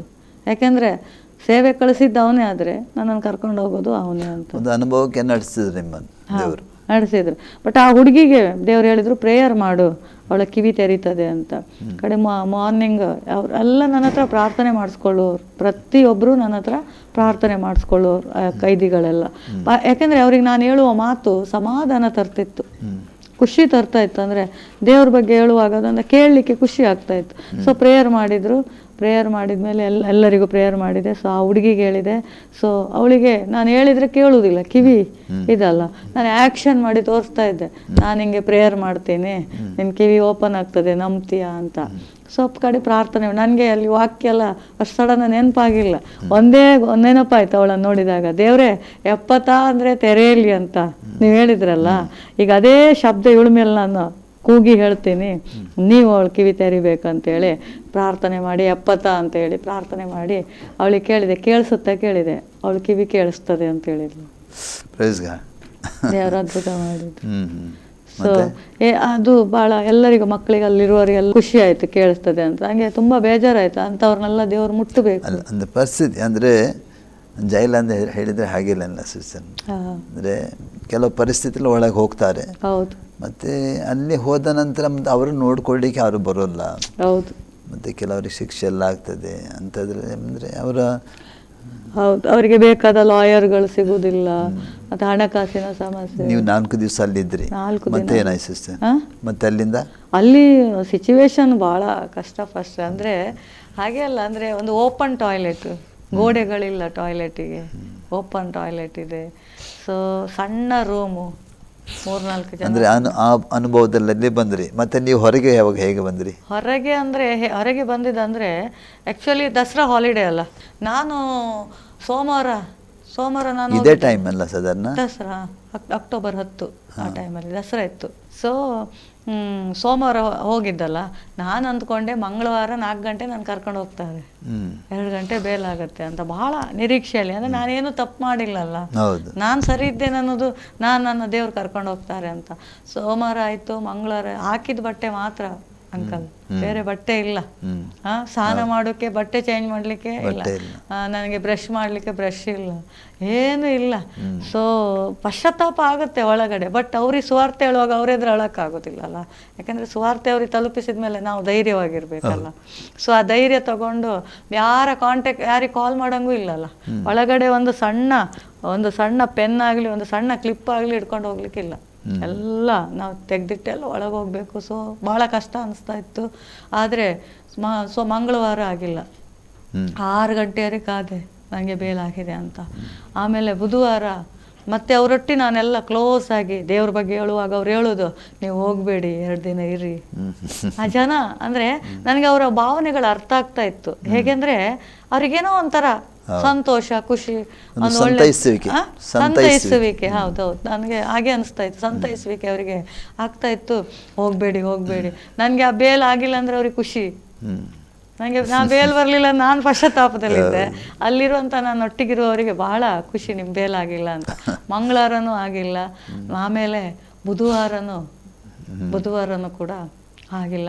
ತುಂಬ ಕುಗ್ಗಿ ಹೋದೆ. ಅಂದರೆ ರಜೆದ ನಿಮಿತ್ತವಾಗಿ ಬೇಲಾಗಿಲ್ಲ, ರಜೆ ನಿಮಿತ್ತವೋ ಅಥವಾ ಅಲ್ಲಿ ಏನೆಲ್ಲ ನಡೆದಿದೆಯೋ ಸುಮಾರಲ್ಲ. ಬೇಲು ಪ್ರಶ್ನೆ ಅಂದರೆ ಅಲ್ಲಿ ಈಗ ಇವ್ರು ಇಷ್ಟೆಲ್ಲ ಮಾಡಿದವ್ರು ಅಲ್ಲಿ ಏನೆಲ್ಲ ಕೆಲಸ ಎಲ್ಲ ಮಾಡಿರ್ತಾರಲ್ಲ, ಬೇಲ್ ಕೊಡುವವ್ರನ್ನ ಬೇರೆ ಕಡೆ ಕಳಿಸಿ ಅಥವಾ ಸೈನ್ ಹಾಕೋರು ಇಲ್ಲದೆ ಇರೋದು, ಸುಮಾರೆಲ್ಲ ಪ್ರೋಸೆಸ್ ನಡೆದಿದೆ. ಆದರೆ ಹಿಂದುಗಳೇ ಭಾಳ ಕಾರ್ಯಗಳು ನಡೆದಿದೆ. ಆದರೆ ಒಂದು, ಆತನು ಸರ್ವಶಕ್ತ, ಅದೊಂದೇ ನನಗೆ ಗೊತ್ತಿರೋದು. ಸೊ ಬುಧವಾರನೂ ಆಗಿಲ್ಲ. ಗುರುವಾರ ಬೆಳಿಗ್ಗೆ ಪೂಜೆ ಎಲ್ಲ ಆಯ್ತು, ಎಲ್ಲರೂ ಆಯ್ತು ಹೋಗಿದ್ದಾರೆ, ನಾನು ಹೋಗಲಿಲ್ಲ. ಸುಮ್ಮನೆ ಸೆಲ್ಲಲ್ಲಿ ಕೂತಿದ್ದೆ, ಮಕ್ಕಳೆಲ್ಲ ಆಯುಧ ಪೂಜೆ ಕರ್ಕೊಂಡು ಹೋಗಿ ನಾ ಬರೋದಿಲ್ಲ ಅಂತೇಳಿ ಕೂತ್ಕೊಂಡು ನಾನು ಅದು ಜೈಲಿಗೇನು ಬಾಗಿಲಿಲ್ಲ, ಕಬ್ಬಿಣದ ಸರಳುಗಳು ಮಾತ್ರ ಇರೋದು. ಸೊ ಬಾಗಿಲಿಗೆ ನಾನು ಉದ್ದ ಮಲಗಿದೆ, ಯಾರಿಲ್ಲಲ್ಲ ಈಗ ಜೈಲಲ್ಲಿ, ಎಲ್ಲ ಹೊರಗಡೆ ಪೂಜೆಗೆ ಹೋಗಿದ್ದಾರೆ.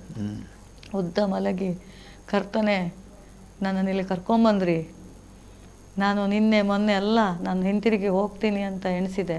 ನಾನು ಸ್ನಾನ ಮಾಡಿಲ್ಲ, ಒಂದೇ ಬಟ್ಟೆಯಲ್ಲಿದ್ದೆ. ಊಟನೂ ಮಾಡಿಲ್ಲ 4 ದಿನ, ಸಿಂಗಲ್ ಇದ್ದೆ, ನಿದ್ರೆನೂ ಮಾಡಿಲ್ಲ. ನೀವು ಸತ್ಯವೇದದಲ್ಲಿ ಹೇಳಿದ್ರಿ, ಪೇತ್ರನು ಜೈಲಲ್ಲಿರುವಾಗ ಪಕ್ಕೆ ತಟ್ಟಿ ನೀವು ಎಬ್ಬಿಸ್ಕೊಂಡು ಹೋಗಿದ್ರಿ, ಯಾರು ಕಾಣದೇ ಇರೋ ಹಾಗೆ ಅವನನ್ನು ಕರ್ಕೊಂಡೋಗಿ ನೀವು ನಿಲ್ಲಿಸಿದ್ರಿ. ಸೊ ಆ ಮಾತನ್ನು ನಾನು ಇವತ್ತು ನಂಬ್ತೀನಿ ದೇವರೇ. ಇಷ್ಟೊತ್ತವರೆಗೆ ನನಗೆ ಬೇಲಾಗಿಲ್ಲ. ಒಂದೋ ನೀವು ಕರ್ಕೊಂಡು ಹೋಗ್ಬೇಕೀಗ, ಈಗ ಬೆಳಿಗ್ಗೆ ನೀವು ನನ್ನನ್ನು ಕರ್ಕೊಂಡು ಹೋಗ್ಬೇಕು. ಇಲ್ಲದೆ ಹೋದರೆ ನಾನು ಈ ಸಂಡೇ ಇವರಿಗೆ ಎಲ್ಲ ವಾಕ್ಯ ಹೇಳ್ಕೊಂಡು ಇಲ್ಲೇ ಆರಾಧನೆ ಮಾಡ್ತೀನಿ, ಇಲ್ಲೇ ಸಂಡೇ ಸರ್ವಿಸ್ ನಡೆಸ್ತೀನಿ ಅಂತ ಹೇಳಿದರು. ಹಾಗೆ ಬಿದ್ಕೊಂಡು ಉದ್ದ ಮಲಗಿದ್ದೇನೆ. ಕೈಗಿಟ್ಟು ನಾನು ಅಳ್ತಾ ಇರುವಾಗ ಒಂದು ಹುಡುಗಿ ಓಡಿ ಬಂದ್ಲು, ಅಕ್ಕ ನಿಮ್ಮ ಬೇಲಾಗಿದೆ, ಕರಿತಾ ಇದ್ದಾರೆ ಅಂತ. ಆವಾಗ ಆಗಿರುವಂಥ ಸಂತೋಷ ಬಹಳ ಸಂತೋಷವಾಯಿತು. ಅಂದರೆ ದೇವರು ನಿಮ್ಮ ಪ್ರಾರ್ಥನೆ ಕೇಳಿದ ನಿಜವಾಗಿ. ಅಂದರೆ ಅದೇ ನೀವು ಪ್ರಾರಂಭದೆಲ್ಲ ಮಾಡಿ ಬಂದದೇ ಏನು ಕೇಳಿದ್ರಿ ದೇವರೇ, ಅದು ದೇವರು ನಿಮಗೆ ಒದಗಿಸ್ಕೊಡ್ತಿದ್ದ ಪ್ರಾರಂಭದಿಂದಲೂ. ಅಂದರೆ ನೀವು ಯಾವಾಗ ದೇವರಲ್ಲಿ ಅಂದರೆ ರಕ್ಷಣೆ ಹೊಂದಲಿಲ್ಲ ಆವಾಗ ನೀವೇನು ಕೇಳ್ತೀರಿ ಅಂದರೆ, ಒಂದು ಹೇಳಬೇಕಾದ್ರೆ ನಿಮ್ಮ ವಿಷಯದಲ್ಲಿ ದೇವರ ಉದ್ದೇಶ ಪ್ರಾರಂಭದಲ್ಲಿದ್ದು. ಬೈಬಲ್ನಲ್ಲಿ ವಾಕ್ಯ ಪೌಲನು ಹೇಳ್ತಾನೆ, ತಾಯಿಯ ಗರ್ಭದಲ್ಲಿರುವಾಗ ದೇವರನ್ನು ಆರಿಸಿಕೊಂಡಿದ್ದಾನಂತ. ಇನ್ನೊಂದು ವಾಕ್ಯದ ಜಗದುತ್ಪತ್ತಿಗೆ ಮುಂಚೆ ಕ್ರಿಸ್ತನಲ್ಲಿ ನಮ್ಮನ್ನು ಆರಿಸಿಕೊಂಡಿದ್ದಾನಂತ. ಯಾಕಂದರೆ ನಾವು ಬೇರೆ ಬೇರೆ ಹಿನ್ನೆಲೆ ಇರಬಹುದು, ಆದರೆ ದೇವರು ನಮ್ಮನ್ನು ಸೃಷ್ಟಿ ನಮ್ಮ ತಾಯಿ ಗರ್ಭದಲ್ಲಿ ಬರುವುದಕ್ಕಾಗಿ ಆತನ ಅನುಮತಿ ನಿಮಿತ್ತವಾಗಿ ಬಂದಿದ್ದೇವೆ ನಾವು, ಅಲ್ಲ. ಅಂದರೆ ದೇವರ ಒಂದು ಚಿತ್ತ ನಮ್ಮ ಮೇಲೆ ಇದ್ದ ನಿಮಿತ್ತವಾಗಿ ಇದನ್ನ ಆತನ ಸಮ್ಮುಖದಲ್ಲಿ ಇದ್ದೇವೆ, ಒಂದು ಒಳ್ಳೆ ಜೀವನ ಮಾಡ್ತಾ ಇದ್ದೇವೆ, ನಂಬಿಕೊಂಡಿದ್ದೇವೆ, ಒಂದು ನಿರೀಕ್ಷೆಯಲ್ಲಿದ್ದೇವೆ, ಅಥವಾ ನಮ್ಮ ಜೀವಿತದಲ್ಲಿ ದೇವರು ಏನೆಲ್ಲ ಬೇಕು ನಮಗೆ ಅದು ಒದಗಿಸ್ಕೊಡ್ತಾನೆ. ಯಾಕಂದರೆ ಒಂದು ಆತನ ಚಿತ್ತ ನಮ್ಮ ಮೇಲೆ ಇಲ್ಲದಿದ್ದರೆ ಇದೆಲ್ಲ ಆಗ್ತಿರ್ಲಿಲ್ಲ. ಅನಂತರ ಬಂದ ಮೇಲೂ ಹಾಗೆ ಮಾಡಿದರು, ನೀವು ಮನೆಯಲ್ಲಿ ಆರಾಧನೆ ಮಾಡಬಾರ್ದು ಅಂತ. ತುಂಬ ಅಲ್ಲ, ಅದ್ರ ಹಿಂದೆ ಸುಮಾರು ಇನ್ನೂ ಕೆಲವು ಒಂದು ವಿಷಯಗಳಿದೆ, ನಾನು ಮತ್ತೆ ಮುಂದೆ ತಿಳಿಸ್ತೀನಿ. ಆದರೆ ಮನೆಯಲ್ಲಿ ಮಾಡಬಾರ್ದು, ಮನೆಯಲ್ಲಿ ಮಾಡದೆ ಇನ್ನು ಹೇಗೆ ಮಾಡೋದು ದೇವರ ಆರಾಧನೆ ಅಂತೇಳಿ ಯೋಚನೆ ಮಾಡಿಕೊಂಡು ದೇವರ ಹತ್ರ ಪ್ರಾರ್ಥನೆ ಮಾಡಿದಾಗ, ನೀನು ಒಂದು ಸಣ್ಣ ಅಂತ ದೇವರ ಆಲಯವನ್ನು ಕಟ್ಟಬೇಕು ಅಂತ ಹೇಳಿದರು. ಕಟ್ಟಲಿಕ್ಕೆ ನನ್ನ ಹತ್ರ ಆವಾಗ ಬ್ಯಾಲೆನ್ಸ್ ಇರೋದೇ 169 ರೂಪಾಯಿ. ನನ್ನ ಬ್ಯಾಂಕ್ ಬ್ಯಾಲೆನ್ಸ್ ಇರೋದು, ಕೈಯಲ್ಲೂ ಬೇರೆ 1 ರೂಪಾಯಿ ಇಲ್ಲ. ಸ್ವಾಮಿ 169 ರೂಪಾಯಿ ತಗೊಂಡು ನಾನು ಎಲ್ಲಿದ್ದು ಕಟ್ಟೋದು ದೇವ್ರೆ? ಅಟ್ಲೀಸ್ಟ್ ಒಬ್ಬ ವ್ಯಕ್ತಿ ಬಂದು ಕೆಲಸ ಮಾಡಿದ್ರು 600-700 ರೂಪಾಯಿ ಕೊಡಬೇಕು ಅವನಿಗೆ, ಕೊಟ್ಟ ದೇವ್ರು ಹೇಳಿದ್ರು, ನೀನು ಒಂದು ಹೆಜ್ಜೆ ಮುಂದಿಡು, ನಾನು ನಡೆಸ್ತೀನಿ ಅಂತ. ಅದೇ ಆಧಾರದ ಮೇಲೆ ಒಂದು ಹೆಜ್ಜೆ ಮುಂದಿಟ್ಟು ಒಂದು JCP ಅವ್ರಿಗೆ ಫೋನ್ ಮಾಡಿದೆ, ಒಂದು ಕ್ಲೀನ್ ಎಲ್ಲ ಮಾಡಲಿಕ್ಕೆ. JCP ಕೊಡಲಿ ದುಡ್ಡಿಲ್ಲ, ಅದು ಕೊಡಲಿಕ್ಕೆ ಒಂದು ಯೋಚನೆ ಮಾಡಿ ಇದು ಮಾಡಿ ದೇವ್ರು ಹೇಳಿದ್ರಲ್ಲ ಅಂತ. ಆ ದಿನ ಒಬ್ಬರು ಅಕೌಂಟಿಗೆ ಸ್ವಲ್ಪ ಅಮೌಂಟು ಹಾಕಿದರು. ಸೊ JCP ತಂದು ಎಲ್ಲ ಕ್ಲೀನ್ ಮಾಡಿದಾಗ ನನಗನ್ನಿಸ್ತು, ಇದು ದೇವರೇ ನಡೆಸಿದ್ದು, ಸ್ಟಾರ್ಟ್ ಮಾಡಿದ್ದಾರೆ, ಇನ್ನು ಕಂಟಿನ್ಯೂ. ನನ್ನ ಪ್ರಕಾರ ಏನಾಯ್ತು ಅಂದರೆ, ಸುತ್ತ ಒಂದು ಶೀಟ್ ಹಾಕ್ಕೊಂಡು, ಮೇಲೆ ಒಂದು ಶೀಟ್ ಹಾಕ್ಕೊಂಡ್ರೆ ನಮಗೊಂದು ಕೂತ್ಕೊಂಡು ಸಿಮೆಂಟ್ ಎಲ್ಲ ಒಂಚೂರು ಸ್ವಲ್ಪ ಸಣ್ಣ ಸಿಮೆಂಟ್ ಪ್ರಮಾಣ. ಆದರೆ ದೇವರು, ಯಾಕೆಂದರೆ ಅವನ ಐಶ್ವರ್ಯಕ್ಕೆ ತಕ್ಕ ಹಾಗೆ, ಪ್ರಭಾವದ ಐಶ್ವರ್ಯಕ್ಕೆ ತಕ್ಕ ಹಾಗೆ ನಮ್ಮ ಕೊರತೆಗಳು ನೀಗಿಸಿ, ಅವನು ದೊಡ್ಡವನು ದೊಡ್ಡದೇ ಮಾಡಿದ್ದಾನೆ. ನಾನು ಸಣ್ಣದು ಯೋಚನೆ ಮಾಡಿದೆ, ಬಟ್ ದೇವರು ದೊಡ್ಡದೇ ಮಾಡಿದ. ನೋಡಿ, ಎಲ್ಲಿಂದ ದೇವರು ಒದಗಿಸಿ ಕೊಟ್ಟಿದ್ರೆ ಕೇಳಿದರೆ ಇವತ್ತು ನನಗೆ ಬಾಯಿ ಬರಲ್ಲ ಹೇಳಲಿಕ್ಕೆ. ಆದರೆ ಇವತ್ತು 25-30 ಲಕ್ಷದ ಒಳಗಡೆ ದೇವರು ಸುಂದರವಾದಂತಹ ಒಂದು ಆರಾಧನೆಯ ಸ್ಥಳವನ್ನು ದೇವರು ಸಿದ್ಧಪಡಿಸಿ ಕೊಟ್ಟರು. ಒಂದು ಲಾಸ್ಟ್ 2 ವರ್ಷದಿಂದ ನಾನು ಪ್ರತಿ ತಿಂಗಳು 7 ದಿನ ಪೂರ್ತಿ ಉಪವಾಸ ಇರ್ತಾ ಇದ್ದೆ, ಪ್ರತಿ ತಿಂಗಳು ಕೂಡ. ಇಲ್ಲಿಯವರೆಗೂ, ಈ 10ನೇ ತಿಂಗಳವರೆಗೂ ಪ್ರತಿ ತಿಂಗಳು 7 ದಿನ ಉಪವಾಸ ಇರ್ತಾ ಇದ್ದೆ. ಅಂದರೆ ಆ್ಯಕ್ಚುಲಿ ಲಾಸ್ಟ್ ವರ್ಷ, ಈ ವರ್ಷ ಅಲ್ಲ, ಲಾಸ್ಟ್ ವರ್ಷ ಪ್ರಾರಂಭ ಮಾಡಿದ್ದು ಜನವರಿಯಲ್ಲಿ. ಈ ಜನವರಿ ನಿಲ್ಲಿಸ್ಬೇಕಂತಿದ್ದೆ, ದೇವ್ರು ಹೇಳಿದ್ರು ಕಂಟಿನ್ಯೂ ಮಾಡು ಅಂತ. ಆ ಕಂಟಿನ್ಯೂ ಮಾಡಿದಾಗ ಒಂದೊಂದು ಕಲ್ಲು ತರುವಾಗಲೂ ಕೂಡ ನಾನು ಉಪವಾಸ ಇರ್ತಿದ್ದೆ. ಒಂದೊಂದು ಮಣ್ಣು ತರುವಾಗ, ಒಂದು ಕಿಟಕಿ ತರುವಾಗ, ಪ್ರತಿಯೊಂದು ವಸ್ತುಗಳನ್ನು ತರುವಾಗಲೂ ಕೂಡ 7 ದಿನದ ಉಪವಾಸದಲ್ಲಿ ಕಣ್ಣೀರಿಟ್ಟು ಪ್ರೇಯರ್ ಮಾಡುವಾಗ, ಕಣ್ಣೀರಿಟ್ಟು ಎದ್ದು ಹೊರ ಬರುವಾಗ ಒಬ್ರು ಯಾರಾದರೂ ರೆಡಿಯಾಗಿರ್ತಾರೆ. ಆ ರೀತಿಯಲ್ಲಿ ದೇವರು ನಡೆಸಿದ್ರು. ಈಗಾದರೆ ಇನಾಗ್ರೇಷನ್ ಕಾರ್ಯಕ್ರಮ ಆಗಲಿಲ್ಲ, ಈ ತಿಂಗಳ ಮುಗಿಯೋದ್ರೊಳಗೆ ಮಾಡಬೇಕಂತ ಇದ್ದೀವಿ. ಸೊ ದೇವರು ಅದ್ಭುತವಾಗಿ, ವಿಚಿತ್ರವಾಗಿ ನಮ್ಮನ್ನಲ್ಲಿ ನಡೆಸ್ತಾ ಇದ್ರು. ಒಂದು ವಾಕ್ಯ ಇದೆ, ಕರೆದಾತ ನಂಬಿಗಸ್ತನು. ಹೌದು. ಈಗ ಲೋಕದ ಮನುಷ್ಯರಾದರೆ ಕರೆಯುತ್ತಾರೆ, ಕೈ ಬಿಡ್ಬೋದು. ಅಲ್ಲ, ನಮ್ಮ ದೇವರು ಹಾಗಲ್ಲ ಸಿಸ್ಟರ್, ಅಲ್ಲ. ಅದು ನಂಬಿಗಸ್ತಿಗೆ ನಾವು ಹೇಳಲಿಕ್ಕೇ ಆಗೋದಿಲ್ಲ. ಅಂದರೆ ಮನುಷ್ಯರಾದ ನಂಬಿಗಸ್ತಿಗೆ ಮನುಷ್ಯರಿಗೆ ಇದ್ದಾರೆ, ಇಲ್ಲ ಅಂತ ನಾವು ಹೇಳೋದಿಲ್ಲ. ಆದರೆ ದೇವರಷ್ಟು ನಂಬಿಗಸ್ತನ ಯಾರೂ ಇಲ್ಲ. ಖಂಡಿತ. ಅದಕ್ಕೆ ದೇವರಂತ ಹೇಳೋದು. ಅದೇ ಪ್ರಕಟಣೆಯಿಂದ ಆದಿಕಾಂಡದಿಂದ ಪ್ರಕಟಣೆಯವರೆಗೆ ನನಗೆ ಗೊತ್ತಾಗಿರೋದು ಒಂದೇ ನಂಬಿಕೆ. ಆ ನಂಬಿಕೆ ಇದುವರೆ ಕಾರ್ಯ ಮಾಡಿದೆ. ನಾನು ಅನ್ಸ್ಕೊಳ್ತೀನಿ ಇನ್ನು ಮುಂದಿನ ದಿನಗಳಲ್ಲಿ ಇಡೀ ಪಟ್ಟಣ ದೇವ್ರ ಕಡೆಗೆ ತಿರುಗುತ್ತೆ ಅನ್ನುವಂಥ ಒಂದು ಭರವಸೆ ನನಗೆ ಮಾಡ್ತಾರೆ. ಸೊ ದೇವರು ಹಾಗೆ ಹೇಗೆ ಈಗ ನೀವು ಕುಟುಂಬವಾಗಿ ಸೇವೆ ಮಾಡ್ತಾ ಇದ್ದೀರಿ ಅಂದರೆ ನಾನು ಅದೇ ಕೇಳ್ತಾ ಇದ್ದೀನಿ, ಬೇರೆ ಯಾವ ಆದಾಯ ನಿಮಗಿಲ್ಲ. ಈಗ ಮನೆಯಿಂದ ಏನಾದರೂ ಉತ್ಪತ್ತಿ ಆಗ್ತದಾ? ಉತ್ಪತ್ತಿ ಮೊದಲಿತ್ತು. ನಾವು ಪ್ರೇಯರ್ ಸ್ಟಾರ್ಟ್ ಮಾಡಿದ್ಮೇಲೆ ನಮ್ಮ ಸ್ವಂತ ರೋಡನ್ನೇ, ನಮ್ಮ ಸ್ವಂತದವ್ರು ನಾ ಹೇಳಿದ್ನಲ್ಲ, ಯಾವಾಗಲೂ ನಮಗೆ ಅಪೋಸಿಟ್ ಆಗಿ ಅವರಿಂದಲೇ ಇಷ್ಟೆಲ್ಲ ನಡೀತಾನೆ. ಅದೇ ಮನೆಯವರು ಆ ರೋಡನ್ನು ಅಡ್ಡ ಹಾಕಿದರು. ಆವಾಗಲೂ ಕೂಡ ಅನೇಕ ನಮ್ಮ ಪಾಸ್ಟರ್ಸ್ಗಳು ಮತ್ತು ಬೇರೆ ಬೇರೆಯವರು, ನಮಗಾಗ ಯಾರ ಪರಿಚಯ ಇಲ್ಲ, ಅವರೆಲ್ಲ ಹೇಳೋದು ರೋಡ್ ಅಡ್ಡ ಹಾಕಿದ್ದೆಲ್ಲ ಜಾಗದ ವಿಷಯ, ಅವ್ರದ್ದು ಫ್ಯಾಮಿಲಿ ವಿಷಯ ಹಾಗೆ ಹೇಳ್ತಿದ್ರು. ಆ್ಯಕ್ಚುಲಿ ಫ್ಯಾಮಿಲಿ ವಿಷಯ ಅಲ್ಲ, ಜಾಗದ ವಿಷಯನೂ ಅಲ್ಲ. ಅದು ಆ್ಯಕ್ಚುಲಿ ನಾವು ಪ್ರಾರ್ಥನೆ ಮಾಡ್ತೀವಲ್ಲ, ಅದಕ್ಕೆ ದುರಾತ್ಮ ಕಾರ್ಯಗಳ ಇದು. ಸೊ ಅಲ್ಲಿ ರೋಡ್ ಅಡ್ಡಾದ್ಮೇಲೆ ನಾವು ನಮಗೆ ಜಾಗದಲ್ಲಿ ಏನೂ ಮಾಡೋಕ್ಕಾಗಲ್ಲ. ಯಾಕಂದರೆ ಟ್ರ್ಯಾಕ್ಟ್ರು, ಟ್ರಿಲ್ಲರು, ಭತ್ತ ಎಲ್ಲ ಹಾಕಿದರೆ ಕೊಯ್ಯುವ ಮಿಷನ್ ಎಲ್ಲ ಅಲ್ಲಿಂದಲೇ ಬರಬೇಕಲ್ಲ. ನಾವು ಇಡೀ ಭೂಮಿಯನ್ನು ಹಾಗೆ ಇಟ್ಟಿದ್ದೀವಿ, ಏನು ಮಾಡಲಿಲ್ಲ. ಬಟ್ ರೋಡ್ ಆದಮೇಲೆ ನಾವೇನಾದರೂ ಕಾರ್ಯಗಳು ಮಾಡುವ ಅಂತ ಇದ್ವಿ. ಯಾವ ಆದಾಯನೂ ಇಲ್ಲ. ಬಟ್ ಒಂದು ಆದಾಯ ಇತ್ತು ಪರಲೋಕದಿಂದ. ನಾನು ಕಣ್ಣೆತ್ತಿ ಮೇಲೆ ನೋಡುವಾಗ ನನಗೆ ಎಲ್ಲಿಂದಾದರೂ ದೇವ್ರು ಕೊಡ್ತಾರೆ, ಅದೊಂದು ಭರವಸೆಯಲ್ಲಿ. ಮತ್ತೆ ಏನಂದರೆ ಏನು ನಷ್ಟ ಅನುಭವಿಸಿದ್ರಿ ದೇವರು ಅದನ್ನು ಮುಂದೆ ಕೊಡ್ತಾನೆ ನಿಮಗೆ. ಖಂಡಿತವಾಗಿ ಇವರು ಎಣಿಸ್ಬೋದು, ಈಗ ನಿಮ್ಗೆ ಏನು ತಡೆ ಮಾಡ್ತಾ ಇದ್ದಾರೆ ಅವ್ರು ಎಣಿಸ್ಬೋದು ಇವರು ಮುಗೀತಂತ. ಇದು ಆರಂಭ ಅಷ್ಟೇ. ಖಂಡಿತ ದೇವರಲ್ಲಿ ಆರಂಭ ಮಾಡಿದ್ನ ಅಷ್ಟೇ. ಅದು ಮುಗಿಯುವಾಗ ಅವ್ರು ಇದ್ದಾರಿಲ್ಲ ಗೊತ್ತಿಲ್ಲ, ಆದರೆ ಕೆಲವು ಸರಿ ನೋಡ್ಬೋದು ನೀವು. ಅಂದರೆ ವಾಕ್ಯ ಕೂಡ ಹೇಳ್ತದೆ, ಆರಂಭ ಅಲ್ಪವಾದರು ಅದರ ಕೊನೆ ಅದು ಕಡೆ ಅದು ದೊಡ್ಡ ಕಾರ್ಯ ದೇವರು ಮಾಡ್ತಾನೆ. ಅದೇ ಆ ವಾಕ್ಯ ನೆರವೇರುತ್ತೆ. ನನಗೆ ಸ್ಟಾರ್ಟಿಂಗ್ ಕೊಟ್ಟು ನಿನ್ನ ಸುತ್ತಮುತ್ತಲಿರುವ ಎಲ್ಲಾ ಜನರು ಯೆಹೋವನ ಮಹತ್ ಕಾರ್ಯವನ್ನು ನೋಡುತ್ತಾರೆ, ನಾನಿನ ವಿಷಯದಲ್ಲಿ ಮಾಡಬೇಕೆಂದಿರುವುದು ಭಯಂಕರವಾದದ್ದು. ಖಂಡಿತ. ಈಗ ಹೇಗೆ ನಡೀತಾ ಸೇವೆ? ಹೇಗೆ ಈಗ ಒಳ್ಳೆ ಚೆನ್ನಾಗಿ ನಡೀತಾ ಇದೆ. ಮತ್ತೆ ಮೇಯ್ನ್ ಅಂದ್ರೆ ಅಲ್ಲಿ ಪ್ರೇಯರ್. ನಾವು ಸ್ವಲ್ಪ ಟೈಮ್ ಸಿಕ್ಕರು ನಾವು ಪ್ರೇಯರ್ ಮಾಡ್ತೇವೆ. ಹಗಲು ರಾತ್ರಿ ಅನ್ನೋದೇ ಭೇದ ಇಲ್ಲದೆ ನಮ್ದು ಉಪವಾಸ ಪ್ರಾರ್ಥನೆ ನಡೀತಾನೇ ಇರುತ್ತೆ. ಸೊ ಅದರಿಂದಲೇ ನಾವಿವತ್ತು ಸೇವೆಯಲ್ಲಿ ಹೇಗೆ ತೃಪ್ತಿ ಇದೆ. ಒಂದು ದೇವರೊಂದು ದರ್ಶನ ಕೊಟ್ಟಿದ್ದಾರೆ, 31 ಜಿಲ್ಲೆಗಳಲ್ಲಿ ಹೋಗಿ ನಿನ್ನ ಸಾಕ್ಷಿಗಳನ್ನು ವಾಕ್ಯಗಳನ್ನು ಹಂಚ್ಕೊಳ್ಳೋ. ಆಲ್ರೆಡಿ ಈಗ 9-10 ಜಿಲ್ಲೆಗಳನ್ನು ನಾನು ರೀಚ್ ಆಗಿದ್ದೀನಿ.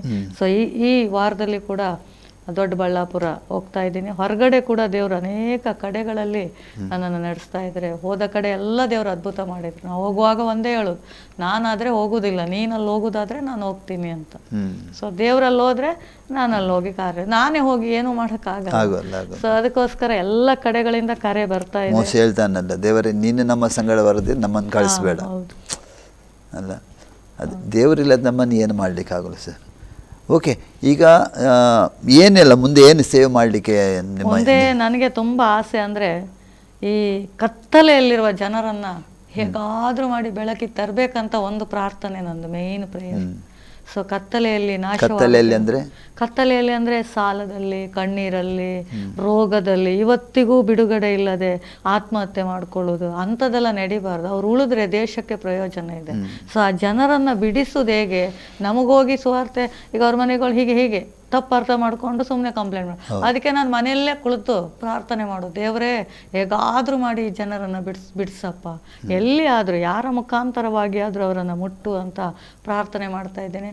ನನಗೊಂದು ಆಸೆ ಇದೆ, ದೇವರು ಎಲ್ಲ ಜನರು ದೇವ್ರ ಕಡೆಗೆ ತಿರ್ಕೊಳ್ಬೇಕು ಅಂತ.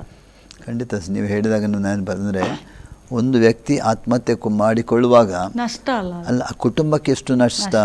ಅವರಿಗೆ ಒಂದು ವೇಳೆ ಹೆಂಡತಿ ಮಕ್ಕಳಿದ್ದರೆ ಅಥವಾ ಗಂಡ ಸಣ್ಣ ಮಕ್ಕಳಿದೆ, ಅಥವಾ ಅವರ ಬೇರೆ ಕುಟುಂಬದವರಿಗೆ ಬೇರೆ ಆಧಾರವಾಗಿ ಅವರು ಇರೋದಾದರೆ ಆ ಕುಟುಂಬ ಎಷ್ಟು ನೋವು ಅನುಭವಿಸ್ಬೋದು. ಮೊನ್ನೆ ಒಂದು ಹಾಗೆ ಆಯಿತು, ಒಂದು ಹುಡುಗಿ ಗಂಡನಿಂದ ತಿರಸ್ಕೃತಳಾಗಿ, ಮಗು ಇಲ್ಲ, ಒಬ್ಬಳೇ ಇದ್ದಿದ್ದು. ಅವಳು ಸುಸೈಡ್ ಮಾಡ್ಕೊಳ್ಳಿಕ್ಕೆ ರೆಡಿ ಮಾಡ್ಕೊಂಡು ಎಲ್ಲ ಮಾಡಿ, ಲಾಸ್ಟ್ ಕಾಲ್ ಅಂತ ಒಬ್ರಿಗೆ ಫೋನ್ ಮಾಡಿದ್ದು. ಆ ಲಾಸ್ಟ್ ಕಾಲ್ ಯಾರಿಗೆ ಮಾಡಿದ್ರು, ಅವ್ರು ನಮ್ಮನೆ ಕರ್ಕೊಬಂದಿದ್ರು ನನ್ನ ಸಂಗಡ ಮಾತಾಡಲಿಕ್ಕೆ.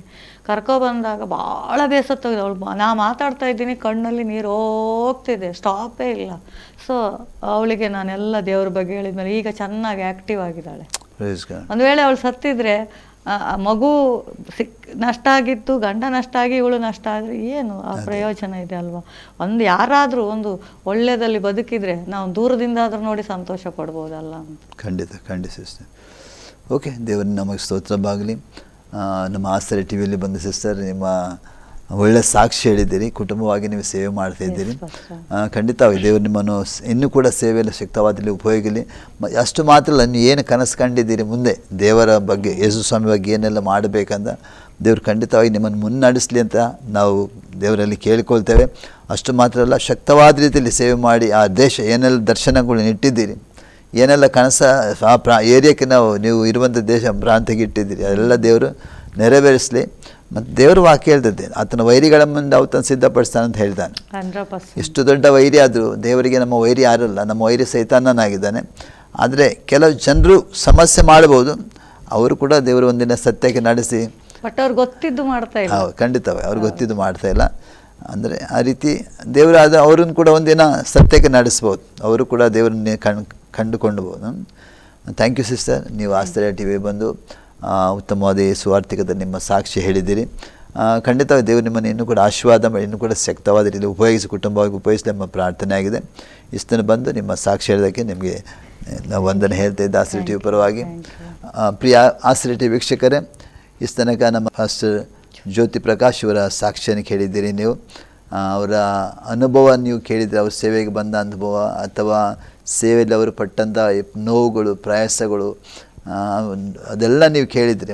ಒಂದು ಸೇವಕರನ್ನು ಹೇಳಿದ ನಂತರ ಅವರ ಜೀವಿತದಲ್ಲಿ ಬರುವಂಥ ಅನೇಕ ಕಷ್ಟ, ನಷ್ಟ, ನೋವುಗಳನ್ನು ಅದು ಕೂಡ ದೇವರ ಕರ್ತನಾದ ಯೇಸು ಕ್ರಿಸ್ತನಿಗೆ ಬರುವಂಥದ್ದಾಗಿರ್ತದೆ. ಆದರೆ ಅಲ್ಲಿ ಕೂಡ ಅವರು ಕ್ರಿಸ್ತನಿಗಾಗಿ ನಿಂತ ನಿಮಿತ್ತವಾಗಿ ದೇವರನ್ನು ಏನು ಮಾಡ್ತಾನೆ, ಇನ್ನೂ ಕೂಡ ಆಶೀರ್ವದಿಸಿ ಮನೆ ನಡೆಸುವನಾಗಿದ್ದಾನೆ.